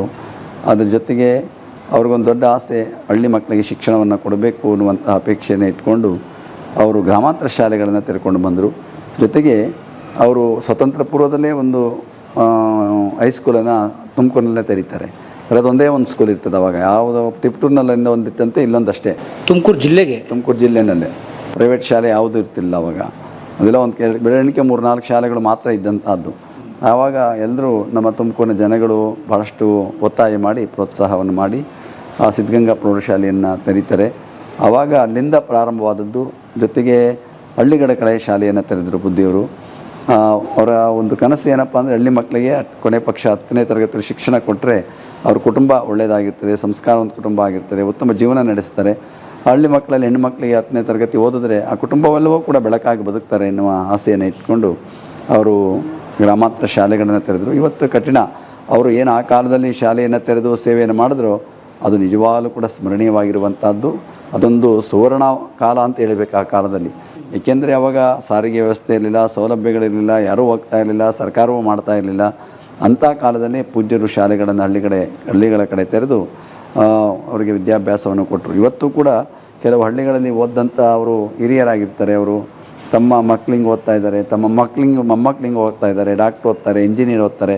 ಇದಕ್ಕೆಲ್ಲ ಏನಪ್ಪ ಕಾರಣ ಅಂದರೆ ನಮ್ಮೂರಲ್ಲಿ ಶಾಲೆ ತೆರೆದಿದ್ದಕ್ಕಾಗಿ ಪೂಜ್ಯರು ನಾವಿಷ್ಟೆಲ್ಲ ಬೆಳೆಯೋದಕ್ಕೆ ಸಾಧ್ಯ ಆಯಿತು, ನಮ್ಮ ಕುಟುಂಬ ಎಷ್ಟೊಂದು ಚೆನ್ನಾಗಿ ಸುಭಿಕ್ಷವಾಗಿರೋದಕ್ಕೆ ಸಾಧ್ಯ ಅನ್ನೋ ಮಾತನ್ನು ಅದು ಸ್ಮರಣೆ ಮಾಡಿಕೊಡ್ತಾ ಇರ್ತಾರೆ. ಹಾಗೆ ಪೂಜ್ಯರು ಶಿಕ್ಷಣವನ್ನು ಕೊಟ್ಕೊಂಡು ಬಂದಂಥವರು ಶ್ರೀಮಠದಲ್ಲಿಯೂ ಕೂಡ ವಿದ್ಯಾರ್ಥಿಗಳ ಸಂಖ್ಯೆ ವರ್ಷದಿಂದ ವರ್ಷಕ್ಕೆ ದ್ವಿಗುಣಗೊಳ್ಳುತ್ತಾ ಅಧಿಕಗೊಳ್ಳುತ್ತಾ ಬರ್ತಾಯಿದ್ರು. ಅದಕ್ಕೆ ತಕ್ಕ ಹಾಗೆ ಅವಶ್ಯಕತೆಗಳನ್ನು ಕೊಟ್ಟರು. ಅವ್ರ ಕಾಲದಲ್ಲಿ ಯಾವುದೇ ನಿಶ್ಚಿತವಾದ ಹಾಸ್ಟೆಲ್ ಇರಲಿಲ್ಲ. ಇಲ್ಲಿ ಮಠದ ಸುತ್ತಮುತ್ತ ಯಾವ ರೂಮ್ ಇದ್ದರೂ ಎಲ್ಲ ಕಡೆ ಹುಡುಗರನ್ನ ಹಾಕ್ತಾಯಿದ್ರು. ಜನರಲ್ ಹಾಸ್ಟೆಲ್ ಅಂತ ಒಂದಿತ್ತು, ದೊಡ್ಡ ಒಂದು ಬಿಲ್ಡಿಂಗ್ ಅದು. ಮತ್ತು ನಿಮಗೆ ಮಠದ ಮೇಲೆ, ಬುದ್ಧಿರ ಆಫೀಸ್ ಮೇಲೆ ಎಲ್ಲೆಲ್ಲಿ ಜಾಗ ಇರ್ತದೆ ಎಲ್ಲ ಕಡೆ ಹುಡುಗರನ್ನ ಹಾಕ್ತಾಯಿದ್ರು. ಗದ್ಗೆಲ್ಲೂ ಹುಡುಗರನ್ನ ಹಾಕಿರ್ತಿದ್ರು. ಅವ್ರಿಗೂ ಉದ್ದಾನ ಸ್ವಾಮಿ ಗದ್ಗೆ ಇತ್ತಲ್ಲ, ಅಲ್ಲೂ ಹುಡುಗರೇ ಇರ್ತಾಯಿದ್ರು. ಎಲ್ಲಿ ನೋಡಿದ್ರು ಒಂದು ಮಿಷಿನ್ ಮನೆ ರೂಮ್ ಇತ್ತ, ಅಲ್ಲೂ ಹುಡುಗರನ್ನ ಹಾಕ್ತಾಯಿದ್ರು ಜಾಗ ಇದ್ದರೆ. ಆ ರೀತಿಯಲ್ಲಿ ಅವಕಾಶಗಳನ್ನು ಪೂಜ್ಯರು ಕೊಟ್ಕೊಂಡು ಬಂದರು. ಅನಂತರದಲ್ಲಿ ಅನೇಕ ಸಂದರ್ಭಗಳಲ್ಲಿ ಪೂಜ್ಯರಿಗೆ ರಜತ ಮಹೋತ್ಸವ ಮಾಡಿದ್ರು, ಸುವರ್ಣ ಮಹೋತ್ಸವ ಮಾಡಿದ್ರು, ವಜ್ರ ಮಹೋತ್ಸವ, ಶತಮಾನೋತ್ಸವ. ಈ ಸಂದರ್ಭದಲ್ಲಿ ಎಲ್ಲ ಒಂದು ಸಮಿತಿಯವರು ಕೇಳಿಕೊಂಡ್ರು, ನಿಮಗೆ ಉತ್ಸವ ಬೇಡಪ್ಪ, ಯಾಕೆ ಬೇಕು ಅಂದಾಗ, ಇಲ್ಲ ಈ ರೀತಿ ಮಾಡಿ ನಿಮಗೆ ಒಂದು ಕಟ್ಟಡಗಳನ್ನು ಕಟ್ಟಿದ್ರೆ ಮಕ್ಕಳಿಗೆ ಅನುಕೂಲ ಆಗುತ್ತೆ ಎಂದಾಗ ಅದಕ್ಕೆ ಅನುಮತಿಯನ್ನು ಕೊಟ್ಟರು. ಆ ರೀತಿಯಲ್ಲಿ ಇವತ್ತು ವಜ್ರ ಮಹೋತ್ಸವ ಕಟ್ಟಡ ಒಂದು ದೊಡ್ಡ ಬಿಲ್ಡಿಂಗ್ ಆಗಿದೆ, ಶತಮಾನೋತ್ಸವ ಕಟ್ಟಡ ಆಗಿದೆ.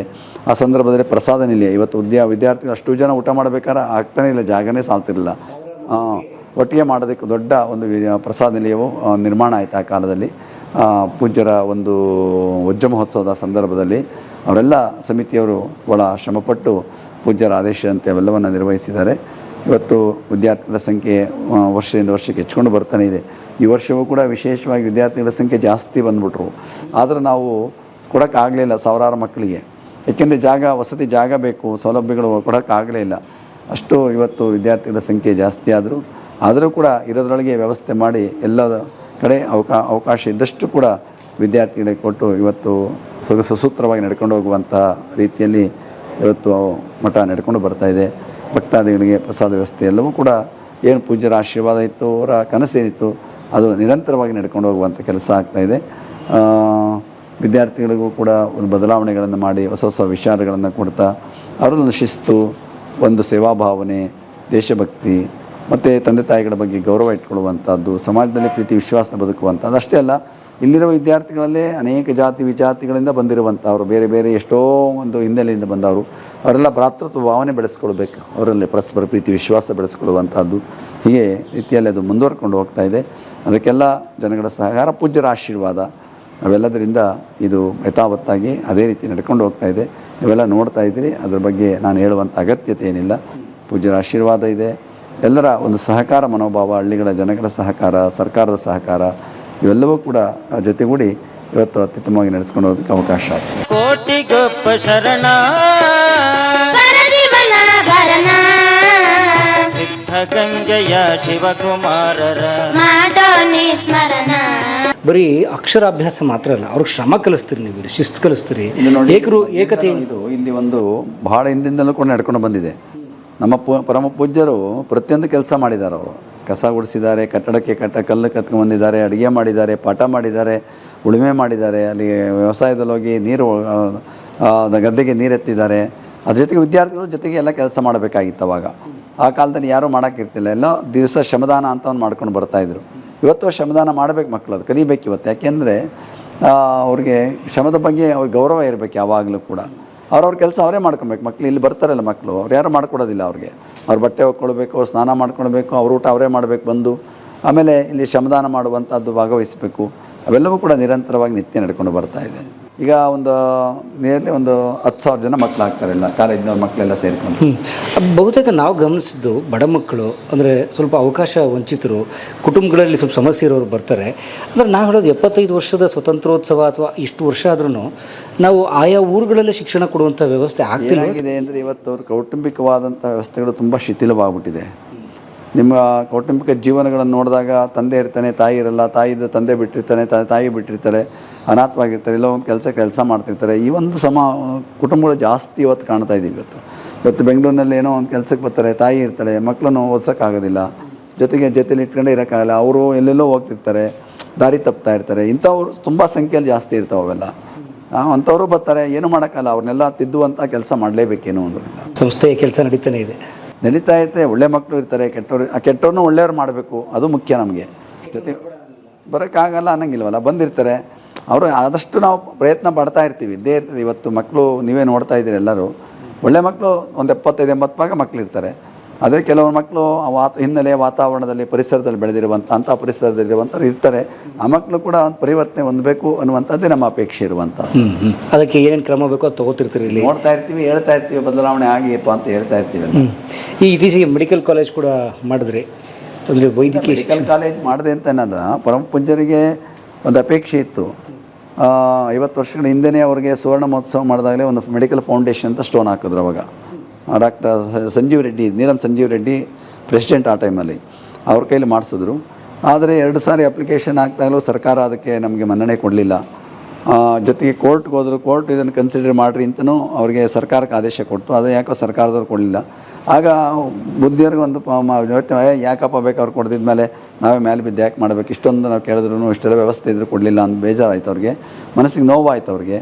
ಅದರಿಂದ ಅವರು ಬೇಡ ಬಿಡಪ್ಪ, ಏನು ನಾವು ಕೊಟ್ಟರು ಇದು ಮಾಡೋಕ್ಕಾಗಲ್ಲ, ಏನೋ ಹುಡುಗರು ಮಕ್ಕಳಿಗೂ ಕೊಡೋಕ್ಕಾಗಲ್ಲ, ಯಾರಿಗೋ ಕೊಡಬೇಕಾಗತ್ತೆ ಅನಿವಾರ್ಯ ಅಂತೇಳಿ ಅವರು ಬಿಟ್ಟರು. ಆದರೆ ನಾವು 2001ರಲ್ಲಿ 2ರಲ್ಲಿ ನಮ್ಮ JS ಬಸವರಾಜರವರು ಪೂಜ್ಯರ ಒಂದು ಕಾರ್ಯಕ್ರಮದಲ್ಲಿ SM ಕೃಷ್ಣ ಅವರು ಮುಖ್ಯಮಂತ್ರಿ ಆಗಿದ್ದಾಗ ಒಂದು ಶಂಕುಸ್ಥಾಪನೆ ಹಾಕ್ಸ್ಬಿಟ್ರು, ಒಂದು ಆಸ್ಪತ್ರೆ ಕಟ್ಟಕ್ಕೆ ತುಮಕೂರಲ್ಲಿ ಅಂತೇಳಿ. ಅದು ಪ್ರಾರಂಭ ಆಯಿತು, 1-2-3 ವರ್ಷಗಳ ಕಾಲ ನಡೀತು. ಅರ್ಧಂಬರ್ಧಾಗಿ ಕಟ್ಟಡ ನಿಂತೋಗ್ಬಿಡ್ತದು. ಅದಾಗಿ ನಿಂತೋದ್ಮೇಲೆ ಎಲ್ಲ ನೋಡಿದವರೆಲ್ಲ ಏನಪ್ಪ ಪಾಡು ಬಿದ್ದಿದೆ, ಇದೇನು ಇಲ್ಲ ಹೀಗೆ ಬಿದ್ದಿದೆ ಅಂತ ಭಾಳಷ್ಟು ನೋಡ್ತಾಯಿದ್ರು. ನಾವು ನೋಡ್ತಾಯಿದ್ವಿ, ಏನು ಮಾಡೋದು ಇದಕ್ಕೆ, ವ್ಯವಸ್ಥೆ ಮಾಡೋದು ಹೆಂಗೆ ಅನ್ನೋ ಯೋಚನೆ ಮಾಡಿ ಕೊನೆಗೆ ಒಂದು ರೂಪ ಕೊಟ್ಟು ಅದಕ್ಕೆ ಒಂದು ಆಸ್ಪತ್ರೆ ಇದೆ, ಅದನ್ನು ಕಂಪ್ಲೀಟ್ ಮಾಡಿದ್ದಕ್ಕೆ ಅದನ್ನು ಹೆಂಗೆ ನಡೆಸೋದು ಅಂತ ಯೋಚನೆ ಮಾಡ್ತಾಯಿದ್ವಿ. ನಾವು ನಡೆಸೋಕ್ಕಾಗಲ್ಲ, ಏನು ಮಾಡೋದು ಇದಕ್ಕೆ ಅಂತ. ಅದಕ್ಕೆ ಒಂದು ಡಾಕ್ಟ್ರ್ ಗ್ರೂಪ್ ಬಂತು, ಅವರೆಲ್ಲ ಅವರೊಂದು ಕಂಪ್ನಿ ಮಾಡ್ಕೊಂಡು ಒಂದು 9 ಜನ ಅವರು ಆಸ್ಪತ್ರೆ ನಡೆಸ್ತೀವಿ. ಜೊತೆಗೆ ನಾವು ಆಸ್ಪತ್ರೆ ಕೊಡಬೇಕಾದ್ರೆ ಒಂದು ಷರತ್ತು ಹಾಕಿದ್ವಿ, ಏನಾದರೂ ಮುಂದೆ ಮೆಡಿಕಲ್ ಕಾಲೇಜ್ ಮಾಡಿದ್ರೆ ಬಿಟ್ಕೊಡ್ಬೇಕು ನೀವು ಅಂತೇಳಿ. ಅದೇ ರೀತಿ ಅವರು ಬಿಟ್ಕೊಟ್ರು. ಅವೆಲ್ಲ ವ್ಯವಸ್ಥೆ ಇದ್ದಿದ್ದರಿಂದ, ಆಸ್ಪತ್ರೆ ನಡೀತಾ ಇದ್ದಿದ್ದರಿಂದ, ಅನುಕೂಲ ಆದ್ದರಿಂದ ಇವತ್ತು ಮೆಡಿಕಲ್ ಕಾಲೇಜು ಆಯಿತು. ಇದು 2ನೇ ವರ್ಷ ನಡೀತಾ ಇದೆ. ಆದರೆ ಕಠಿಣವಾಗಿದೆ, ಸಮಸ್ಯೆ ಇದೆ, ಆದರೂ ಕೂಡ ಅದನ್ನು ನಡೆಸ್ಕೊಂಡು ಹೋಗಬೇಕಾಗಿರುವಂಥದ್ದು. ಜೊತೆಗೆ ಒಂದು ಆರೋಗ್ಯವಾದ ಸೇವೆಯೂ ನಡೀತದೆ. ಯಾಕೆಂದರೆ ಉಚಿತವಾಗಿ BPL ಕಾರ್ಡ್ನವ್ರಿಗೆ ಅವ್ರಿಗೆ ಆಹಾರ ಕೊಡೋದು, ಅವರಿಗೆ ಉಚಿತವಾಗಿ ತಪಾಸಣೆ ಮಾಡುವಂಥದ್ದು, ಬೆಡ್ ಚಾರ್ಜ್ ಇಲ್ಲದೆ ನೋಡಿಕೊಳ್ಳುವಂಥದ್ದು, ಈಗೆಲ್ಲ ವ್ಯವಸ್ಥೆ ನಡೀತಾ ಇದೆ. ಆದಷ್ಟು ಮಕ್ಕಳಿಗೆ, ರೋಗಿಗಳಿಗೆ ಒಳ್ಳೆಯ ಸೇವೆಯನ್ನು ಕೂಡ ಒದಗಿಸುವಂಥ ಒಂದು ಅವಕಾಶ ಇದೆ. ಗಂಗೆಯ ಶಿವಕುಮಾರರ ಮಾಡೋಣ ಸ್ಮರಣ.